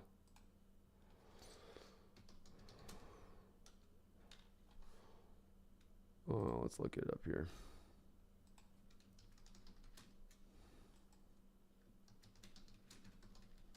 I don't think you really hold him much responsible over the course of even a whole first season here, to be honest with you, if he's not playing putridly. He's at 56.9. So he started out the year just a hair below playing average in 4 through 4 games, just a little bit below that. I would expect he's probably going to round out to probably fit somewhere around 63, 64 by the end of the year. But you've got to give a lot of room here for a lot of ups and a lot of downs. And that the consistency thing is something that comes with time and age, not in the first year. 2-2 pitch here to Boyd. Swing and a miss. And what a nicely pitched game here by Matthew Boyd coming in relief. He's gone 3 innings, given up no hits, 1 walk, and 5 strikeouts. Very well done. Daniel says, Penei Sewell was a top 12 pick, and I swear Abraham Lucas is just as good as him, yet went in the 3rd round. I'll never understand the NFL sometimes. People get paid 6 figures to scout too. Well, much like I just talked about with Charles Cross, Sewell was another one of those 20-year-old guys coming out in the draft. Very, very young player. Cross is, I believe Abraham Lucas is a couple years older than that when he was coming out. I think Penei Sewell's been playing better. That's my read on it. Penei Sewell's been very close to dominant at the position this year.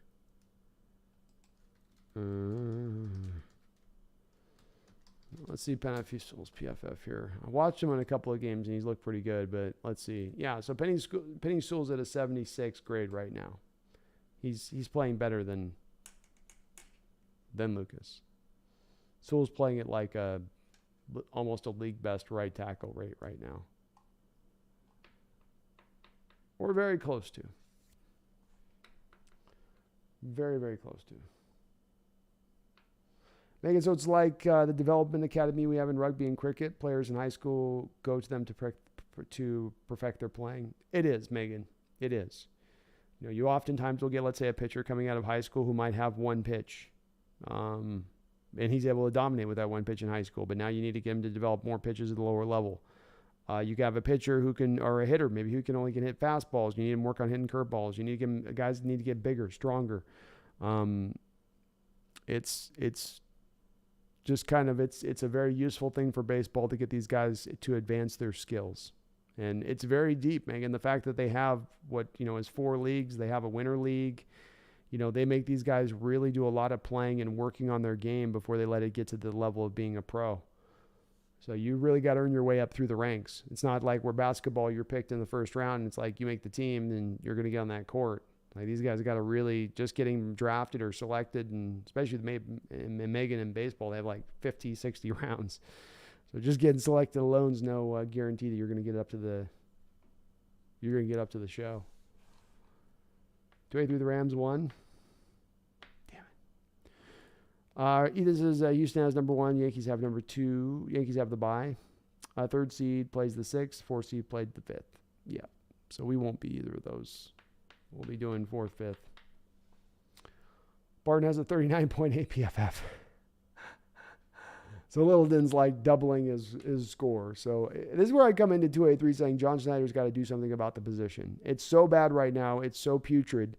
You don't have to go up and get any kind of draft capital up. Just almost anybody's going to be an upgrade over what you're getting from the position as it stands right now. It's completely horrendous. It's league worst right now. You can find better than league worst. And Mitch Haniger with just a weak swing out to center. Pops this ball up. Can of corn there for the center fielder out number 1. Ethan says winner of the 4th or 5th seed series plays Houston in the ALDS. Winner of the 3rd, 6th seed plays Yankees. Yeah, so we'll have to go through the Houston Astros. Sam the Great says, okay, so the brackets are set in stone. Thanks. Yeah, pretty much. Pretty much at this point. For all intents and purposes.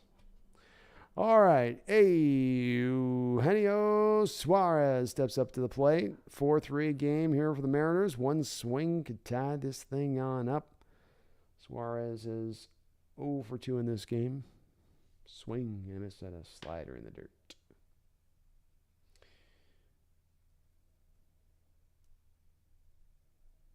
Edith says difference now is there are 3 wild card teams compared to 2 instead of 1 wild card. Now it's 3-game series, which I'm a big fan of. Me too, man. I like the 3-game series. Ball 1. Daniel W. says Penny Sewell's playing great. I'm just saying people get paid well to scout and didn't even think about Abraham Lucas yet. Lucas should have easily been a late first. Even Tariq Woolen should.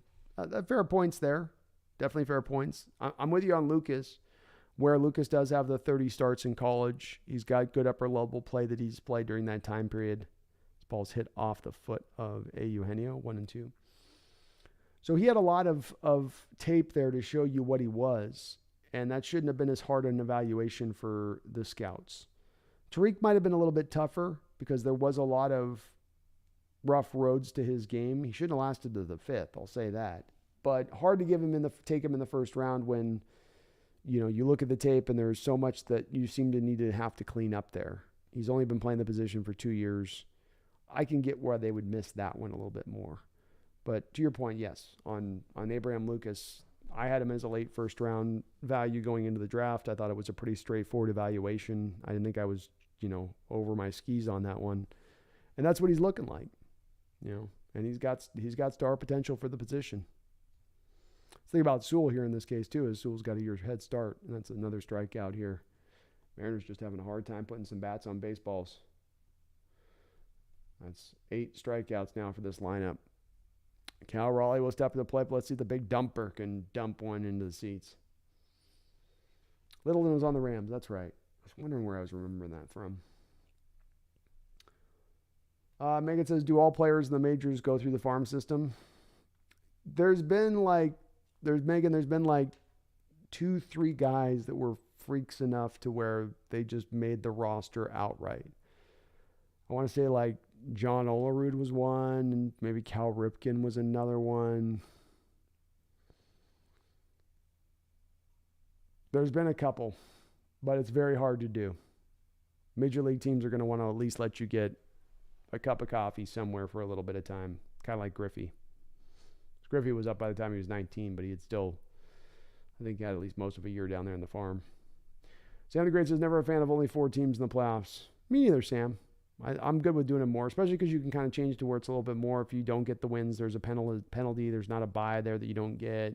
You only have a 3-game series. It's not like it's watering down the playoffs in a way that the NBA has done or hockey does. Ethan says all-time rare players like Griffey played 1.5 years, I believe. Very rare. Julio wasn't far off that amount in the time he spent in the minor leagues. Nope. Julio's very similar. Cal up to the plate now here. 2 outs. Ball 1. Cicerno's getting these hitters to swing some balls down the dirt here, so you got to force him to throw strikes. Megan says, how does a player like Ichiro get to play in the U.S. if he didn't go through the farm system as he played in Japan?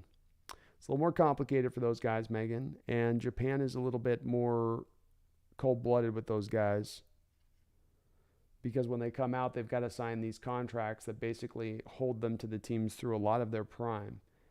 And so Ichiro had to wait for his contract to expire in the Japanese leagues before he would then be a free agent. And even then when you're a free agent, I think this is still the way it works. The team has to post a certain amount of money to the Japan franchise. And we've got a 1-1 pitch here to Cal. Swing and fouled. 1-2. Once the guy's even a free agent, I think you still have to pay a posting fee to the team. And then that player is free to negotiate with you on a contract. And I think the way that it is that you have like 7 teams interested in a particular player. They all put in bids for a post. And whoever has the biggest bid gets the player, and then the player negotiates with the team on the contract. And that's how it worked with Ichiro. And he was obviously such an older player at that time. He didn't need to go to the minors because he was pro ready. He was not needing any further development partly because of how old he was. And that is strike 3. Boy, delayed strike 3 called there by Blue. Looked like a good pitch. Just looked like a nasty little slider there on the outside corner, but that does put down Cal Raleigh, and we are down to the final inning here for our Mariners to try to put something together.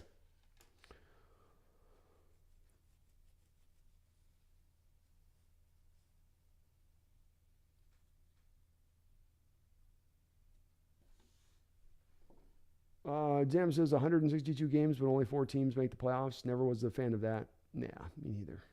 Megan, I just love the Ichiro as he is the reason I became a fan of the Mims. Me too. He's awesome. He was fun and very unique player.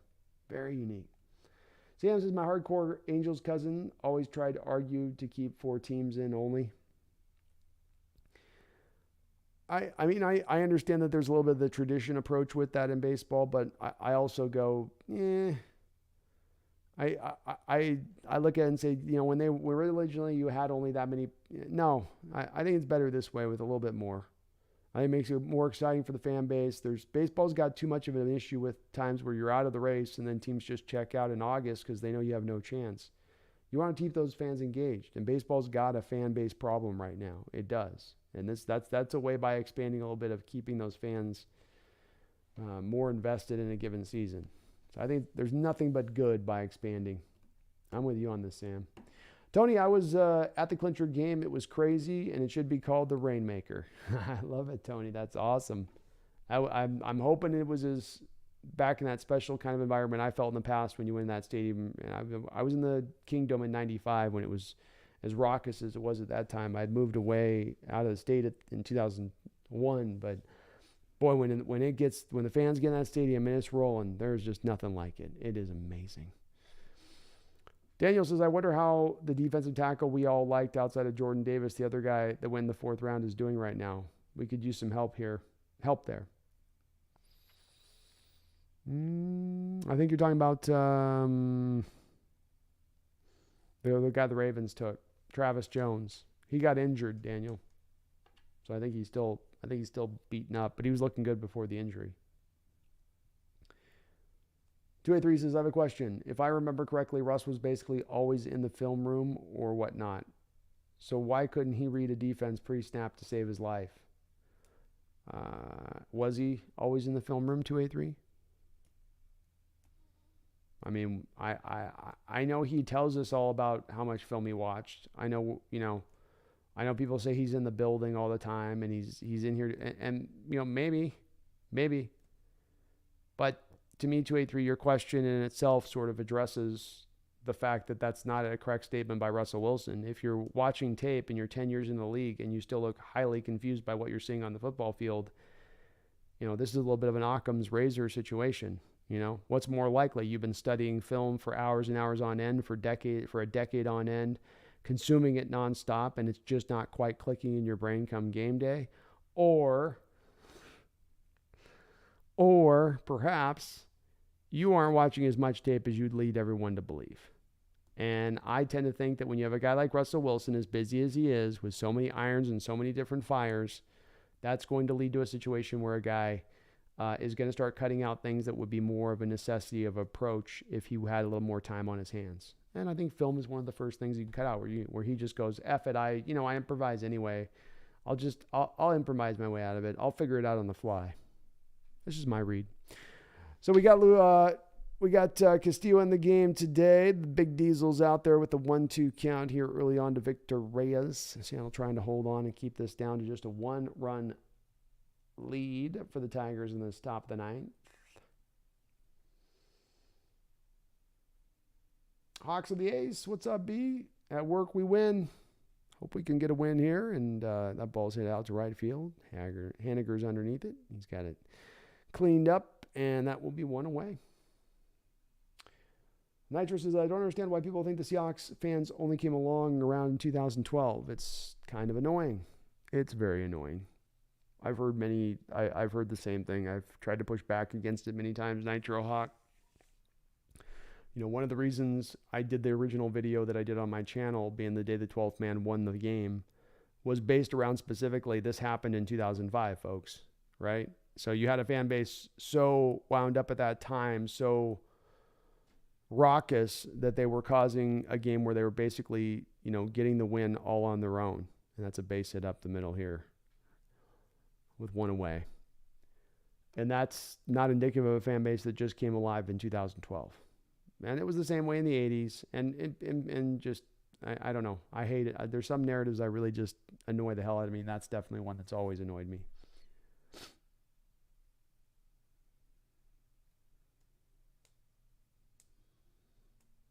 Megan says, I followed Coach Carroll from USC Trojans to Seattle, but I've loved this team for years and am 4 months younger than the team. Yeah, there you go.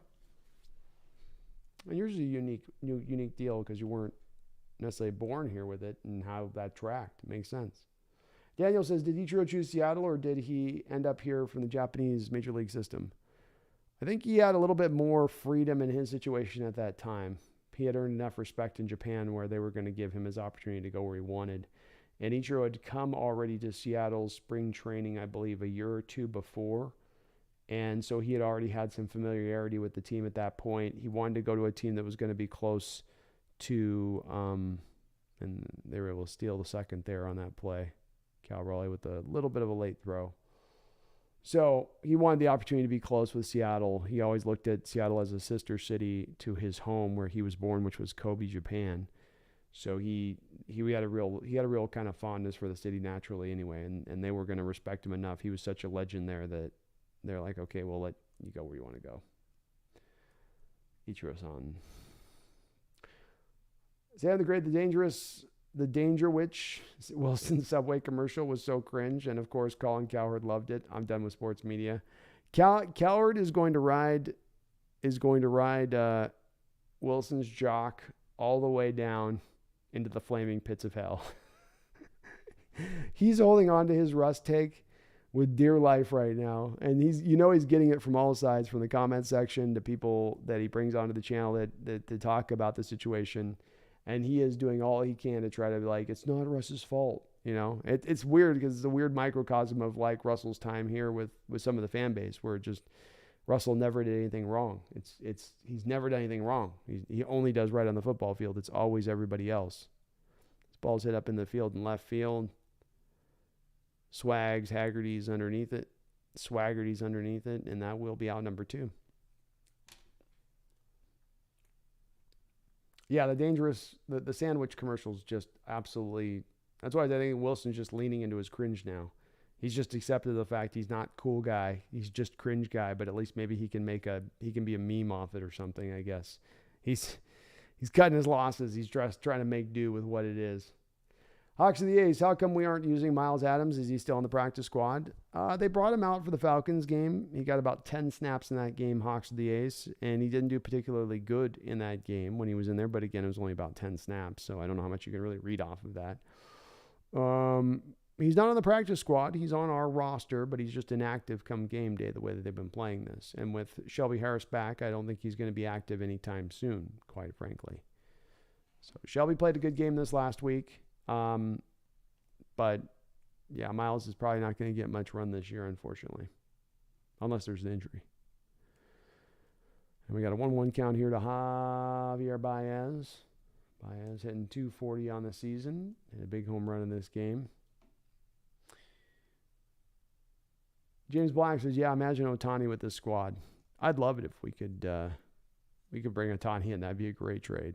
He would definitely give you your fifth starter there. Get you get you that extra bat in the lineup, left-handed bat at that. Swing would work nice in the stadium. But I have a feeling he stays with the Angels when it's all said and done. Sam the Great says, Colin loves that Russ meat. Makes sense why he backed up the sandwich commercial. He does, man. He's like, he hears Russell Wilson's name and he starts putting the knee pads on. Swing and a miss on a 1-2 pitch, and that will end the night. Big Diesel giving him the goods. Oh, yeah, baby. All right, the Mariners into the bottom of the ninth. It's magic time. It's big dumper time. It's Suarez time. It's Julio time. It's time for that Mariner magic to unveil itself here in the ninth. But, yeah, Coward is just, he's talking about getting cringe. Like, he's getting cringe with the Russ takes on that stuff. And I can't help but watch just to see how far he's willing to go down to that flaming pit. And he's willing to go so deep. He's got his tongue so far up, Mark Rogers, you know what, that I think he tastes what he ate that morning. Oh! Megan, okay, B, I'm heading out. Talk to you soon. Megan, I will be texting you, I swear to God, very soon. I promise. So let's get coordinated. Cool Breeze says, clown herd. Facts. Daniel W. says, it's so refreshing seeing Geno's pre-snap adjustments, getting everybody in order easily with time to snap the ball. Russ did not do none of that almost ever, and if he did, we ran out of time. Yeah, Russ would run up tempo to your point on Daniel, but he would not do a lot of the, I'm going to get things adjusted. He was just more in a hurry to get the ball snapped. Geno's taking his time at the line. He's making sure that everything's really right in place of it where it needs to be. And you're right, it might be the most important, not the most important, but the most impressive thing we've seen from Geno Smith so far. It's really stood out. It is very, very impressive. Sam the Great says, I could respect ESPN for at least giving Geno some love this week. Good to see. He deserves some love. So I put that video up this morning. It's like, we got to give Geno his love here. He deserves it here. It's only 4 games. There's more of a year to kind of figure out here, but let's give those guys props. Doug Country says, I'd still take Cowherd over Bayless any day, though. Well, I would there, too, yeah. Bayless is just... I've never been a fan of Bayless. He's the epitome of a guy that his take is just based upon how much he can, shake the hornet's nest, so to speak. Seems like what every take, it's either homerism with Bayless or it's shake the hornet's nest. Yeah. I know you can have your love for your team and be biased, but when you go, Bayless is the exact reason when I push back on those people that don't like me being a little negative about our Hawks. That's why I say I don't like waving pom-poms, because you become a guy like Skip Bayless. And you start everything your team does is then amazing and great and going to be amazing and great really soon, And it's like, no, that doesn't interest me at all. Nitro says, what is the strongest division right now? The NFC and AFC West aren't living up to it. I don't know. The NFC West isn't been that bad so far.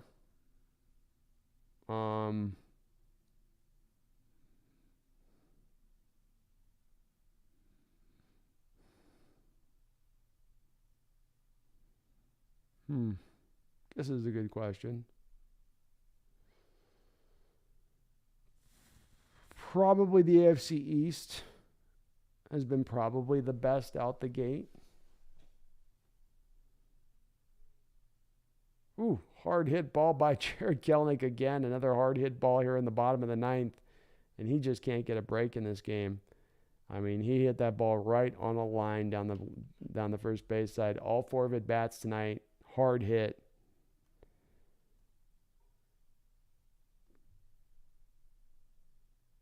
My goodness. Hit it so hard he knocked the first baseman back on his butt. So I guess I'll go with AFC East for now. It's not a clear-cut one. And we've got Dylan Moore up the plate now. Moore 1 for 3 in this game. Big Country, Russ can't play the old man's game. That's the issue. It is the issue. That's a good way, succinct way of putting it, man. He hasn't adapted the old man skills. He's still trying to run it like he's 25, and he's not. James Black laughing out loud. Michael Vick was just telling Coward today how Russ is declining. He's hearing it from his guests. That's part of the fun of listening to it. Is he just sits there and he's tied himself to this pole on this mountain with the storm coming, and stuff's blowing into him and rocks are hitting him, and he's just like, no, Russ is great. He's still amazing. And it's like, dude, how many people you want to tell you here that what they're seeing is what they're seeing? You know? They don't have any reason not to. It's not like they have any hate for him not to have this take with it. And 1-2 count here quickly with Dylan Moore. Boy, Seattle bats today just cold bats. Hawks really says Colin is ridiculous when Russ with Colin's ridiculous. When Russ was with us, Colin seemed to have nothing good to say. But now that Russ is with the Broncos, he's all in his nut. Yeah, you got the connection with Rodgers and the swing and a miss here by Dylan Moore on a pitch in the dirt. Excuse me. He got some connection, inside knowledge with Rodgers, and that was the deal, is that Rodgers feeds him information that he can't get anywhere else. And his side of the coin on that is to then talk up Russ and make Russ look great. Simple enough deal. One hand washes the other. You wash my back, I wash yours kind of thing. But it's part of also why I've lost a lot of respect for Colin Cowherd over the years. You know, because he's playing that game where it's a little inauthentic. Ethan says, I actually like Skip. I mean, Skip and Shannon both do have some bad takes. Yeah, and look, we're all going to have our Homer stuff that we fall into. It's just, he just kind of gets me a little bit with this stuff where it's, he just grates me a little bit at times. He's not horrible, just he grates on me. Jesse Guy says, I like his brother Rick Bayless better. Sam Haggerty up here with the 1-0 count. 2 men out. Takes a strike down the middle of the plate here from Sheffin.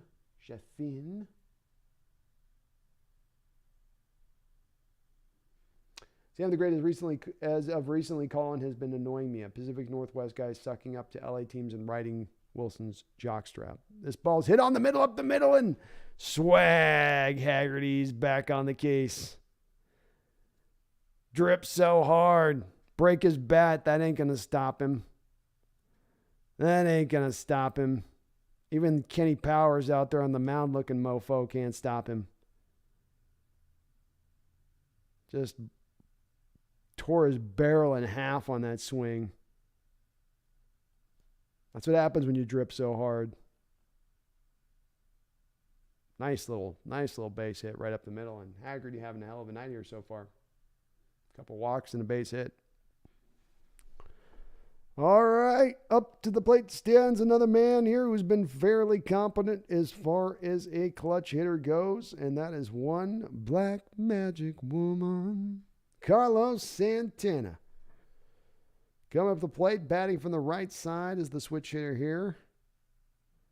Man on first, one big mighty swing, and this game's over with. And Sam the Great, you're right. That's what's annoyed me about him too. It's, you know how much Callan knows growing up here how much little of love we get in the Pacific Northwest from nationally speaking goes, and to throw nothing but shade at your franchises up here, and to suddenly act like you were born in LA, which is how he's acting now, is like, oh, I'm just going to magically adopt the LA teams and then talk about them like I've lived here. It's like, dude, get out of here, man. You're fake as hell. Haggerty's running, and he's going to get there. Uh-oh. Haggerty's hurt. He is writhing on the ground right now. I think he might have hurt his... Oh, he's grabbing the inside of his leg.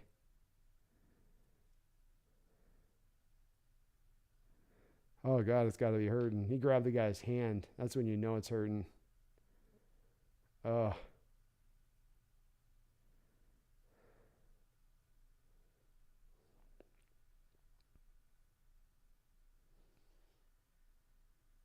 God, I hope he's okay. I hope he just took it in the Franken beans.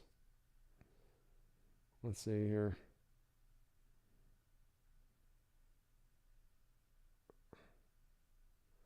Just a slide kept taking him further and further and further and further.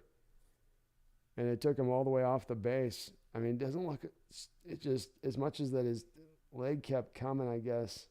But it's the left leg he was like, I thought he was reaching. Maybe it was the right leg that was the problem. Yeah, it's the right leg that's the issue there. Oh, dude. And he can't even put can't even put any pressure on the leg right now. That's such a big loss with him. His defensive presence in the outfield, and that doesn't look like that's something he's going to come back up here before the playoffs. That's tough. Injuries have been a part of this year that they've had to fight through so often. From Mitch Haniger being out most of the season, France having multiple injury situations pop up, Julio with multiple injury situations pop up. You do hope the kid's okay, though. So he's been such a good player for you this year. And just an awkward, they got to change these bases, man. The bases are just, they're so jacked up. There's no give to them. It's just, ugh. Started that slide just a little bit late. But yeah, Colin only cares about the big market. He doesn't, again, we come back to just completely inauthentic at the end of the day. So this will bring out Crawford out here to pinch run on this play. I do hope Haggerty's okay.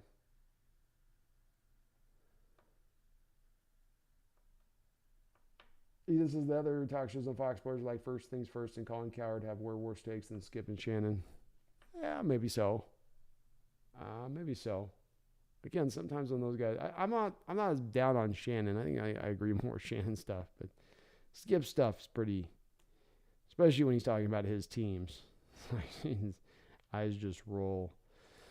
Oh, that sucks. Well, Kelnick might be the guy that's going to be rocking your left field for you here in the playoffs at that point. Kelnick or Winker at that point if it goes in that direction. So I feel bad for that kid. He's been such a good player. Just got a stolen base here to put us in a scoring position here with Santana. That ball's low 2-0 now. Tough. That's a big loss, Big Country. That is a big loss. His even just as a defensive replacement in the outfield late in the game, you that's gone now. You got other guys like Dylan Moore and guys like that can do stuff. And Kelnick's a good defender out there, but for left field especially, I feel better about Kelnick in center or right. Strike, 2-1.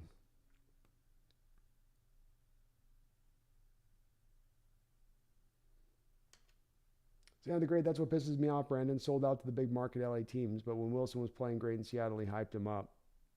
Yeah. Completely sold out. 2-2. This ball's fouled back. Yeah, it's going to hurt Big Country. That looks serious, too. I don't know if that's a groin tear or what. He didn't reach for the knee, which is good, I guess, because the knee's the dodgy one there. But when they're pulling him off the field like that and he can't put any pressure on it, that's definitely out for the year and more. Daniel Menezes looks like we're going to Toronto. Yeah, it's very likely at this point. That ball's low, 3-2. And Crawford's going to be able to go with this pitch. Good job holding up. Good job of holding up. Let's get me fully on this now. Let's get me fully up here now. 3-2 pitch here to Carlos Santana. Swing and a miss. And that will be the final out. So Detroit Tigers take this game. Mariners offense just not able to get much going. They tried. They had some opportunities here. Sucks to lose Haniger at the end, or Haggerty there at the end of the game for a game that just doesn't matter that much. But is what it is on that. Is what it is. And it does look clear, as was said in the chat there, that it does look like this is going to be Toronto, that this does mean for your Mariners team as who you're going to be having to face. And it's a tough Toronto team. They can mash. And playing out there up there in Toronto is no easy trek either. So Sam the Great puts it good. Kelnick's going to have to put on his big boy pants now. It's playoff time. So, if you have no Haggerty, I can't see any reason why you don't go with Kelnick other than they think they like Winker better. But the only way you're going to put a Winker in the line, I mean, I don't see how you do that. I wouldn't do that. I think that's silly. You can't put Winker out there for his defense in left field in the playoffs. It's got to be Kelnick. And I understand where he's hitting and all that as far as batting average goes. But even in a game like today, he had 4 really solid at-bats, in my opinion. So you're just going to have to ride on this kid and hope it clicks in for him. You need the injection in the lineup of what he's going to give you. Tough loss there. Ethan, we're facing the gauntlet. We are. It's going to be a tough year to get through this. It's not going to be an easy, simple one. It does come down to, can the Mariners get to a hot state? Can they get to where they're rolling? Can they get enough bats in this lineup that are heated up enough to generate enough runs to support the good pitching and the defense that I think we know we're going to get on the other side of it? That's the question mark. That's the question mark. And there have been those ups and downs with this team this year that make it hard to necessarily predict that. But you can get after that Toronto staff, and we can score some runs against them.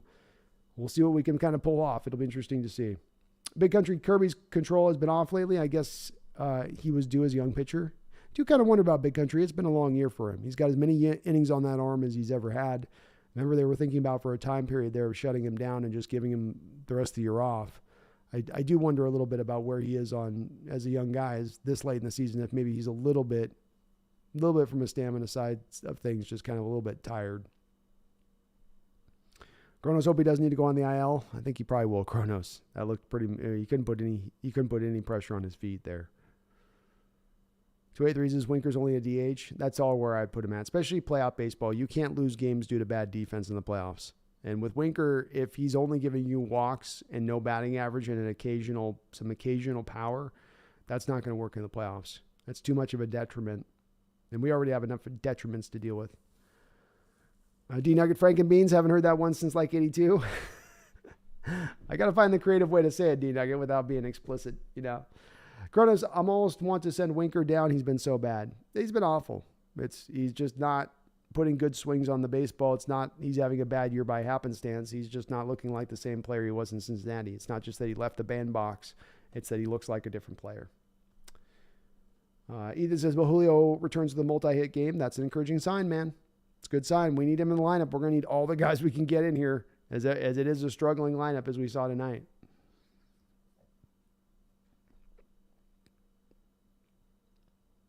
Big Country says, worst left fielder I've ever seen. Is he the worst I've seen? It's pretty bad. I mean, it is hard-pressed. I'm hard-pressed to find another one in recent memory, even going back to the Kingdom days where you didn't need your left fielder to cover anywhere near as much space. You've always had guys that were at least moderately decent in that realm of things, but he is slow to react to the ball, and doesn't have a good arm. The trifecta of a defender. Sam the Great, we got J-Rod back, so hopefully his energy can bring life to our batters in the playoffs. I hope so, man. We need him. We need him to start stepping up. D-Nugget, I can stop listening to Colin Cowherd, all their major sports talking heads once I found Brando, Norbcap, Real Talk, and Seahawks Brandon. Well, hell yeah, D-Nugget. Hell yes. 283 Norbcap isn't really my style. I never watched Talk. It's understandable. He's definitely got a contingent that he's sort of, he's done a great job, though. I give that guy props. I mean, he's the lead dog in all this. He's up at well over 40,000, I think, subs, something like that. So he's kicking butt. Chrono's same deal. Listen more to local stuff while commuting. But the Bees are definitely my favorite listens. Oh, man, that's very kind of you to say, 283. Very kind. Well, we will wrap this up here on that note of things. And we've got our Mariners going to the playoffs. Game didn't matter a whole lot in that respect. It's good to get Julio back. Good to see his swing looks lively and well, and that he's not really, still struggling through that back injury. That was a very worry here. You need him in this lineup. Don't know what's going to happen in the playoffs. Anything can happen in the playoffs. It's a short time period. It's a 1 month. Got to just get hot. That's going to be the key for this team. It says just get hot as a team as you get into that playoff period. And if you do so, you can really drive this forward to a large degree. I think we've got, as I say, that puncher's chance. Are we going to be the favorite? No. But do we have a big uppercut that you've got to stay out of the way of? And if you get hit by it, you're going to end up off your feet on the canvas. You better believe we do. So have some faith, my fellow Mariner fans, in this year. It's not just simply us getting to the playoffs is where this needs to end, or that's where our expectations should end this year. We've got the type of team that plays in October. It's like they say in football, we're a good team that plays good defense and can run the ball and plays great special teams. That type of team can do very well once they get in the playoffs. When you're in winter and it's hard to throw the ball, it's hard to look as pretty in what you're doing offensively. And same thing is true here. The weather gets a little bit heavier and a little bit harder to maybe generate as much runs. You got a home run hitting team, and you got the team that can, prevent runs with their defense, and a pitching staff that can certainly shut down any lineup in this league. But again, does come down to, are they feeling at their best right now? Are they really rolling at their best? Because it is going to rely upon that. Ethan says, my quarantine ends Thursday night before the playoffs. All right. And we will be doing the playoff live here. So know that that's definitely going to happen. Show. Soda Mojo, James Black. Let's go. Soda Mojo. Soda refused to lose. D Nugget says, plus Brando has cats, so that pulls him in first place. There we go, D Nugget. Cats are the difference maker, man. Cats are the difference maker. Sam the Great, love our pitching. Please please, the hitting lights it up. Let's just get some hits here. Cronin says, don't forget, Winker looks like he has no interest in making a play on the ball before it hits the ground. There's that as well. There is that as well. I did forget that part. Well, you guys have yourself a great night. We will be back at this very soon. Promise we will be doing live streams of all of the Mariner playoff games minimum. So let's see what our guys can do. Let's get it hyped and excited about the potential that this season still has within it. And let's also be a little bit hopeful, a little bit wistful if we can. Thank you guys for the awesome stream. Please do, as you're on your way out the door, hit that like button for me. It does help the channel out a lot, and I do appreciate it. Other than that, we will see you up over on Brendan's side of the channel tomorrow, Tuesday, and then we'll probably be live streaming on, I think, Wednesday. So we'll figure it out. But you guys have a good night, and don't you ever forget,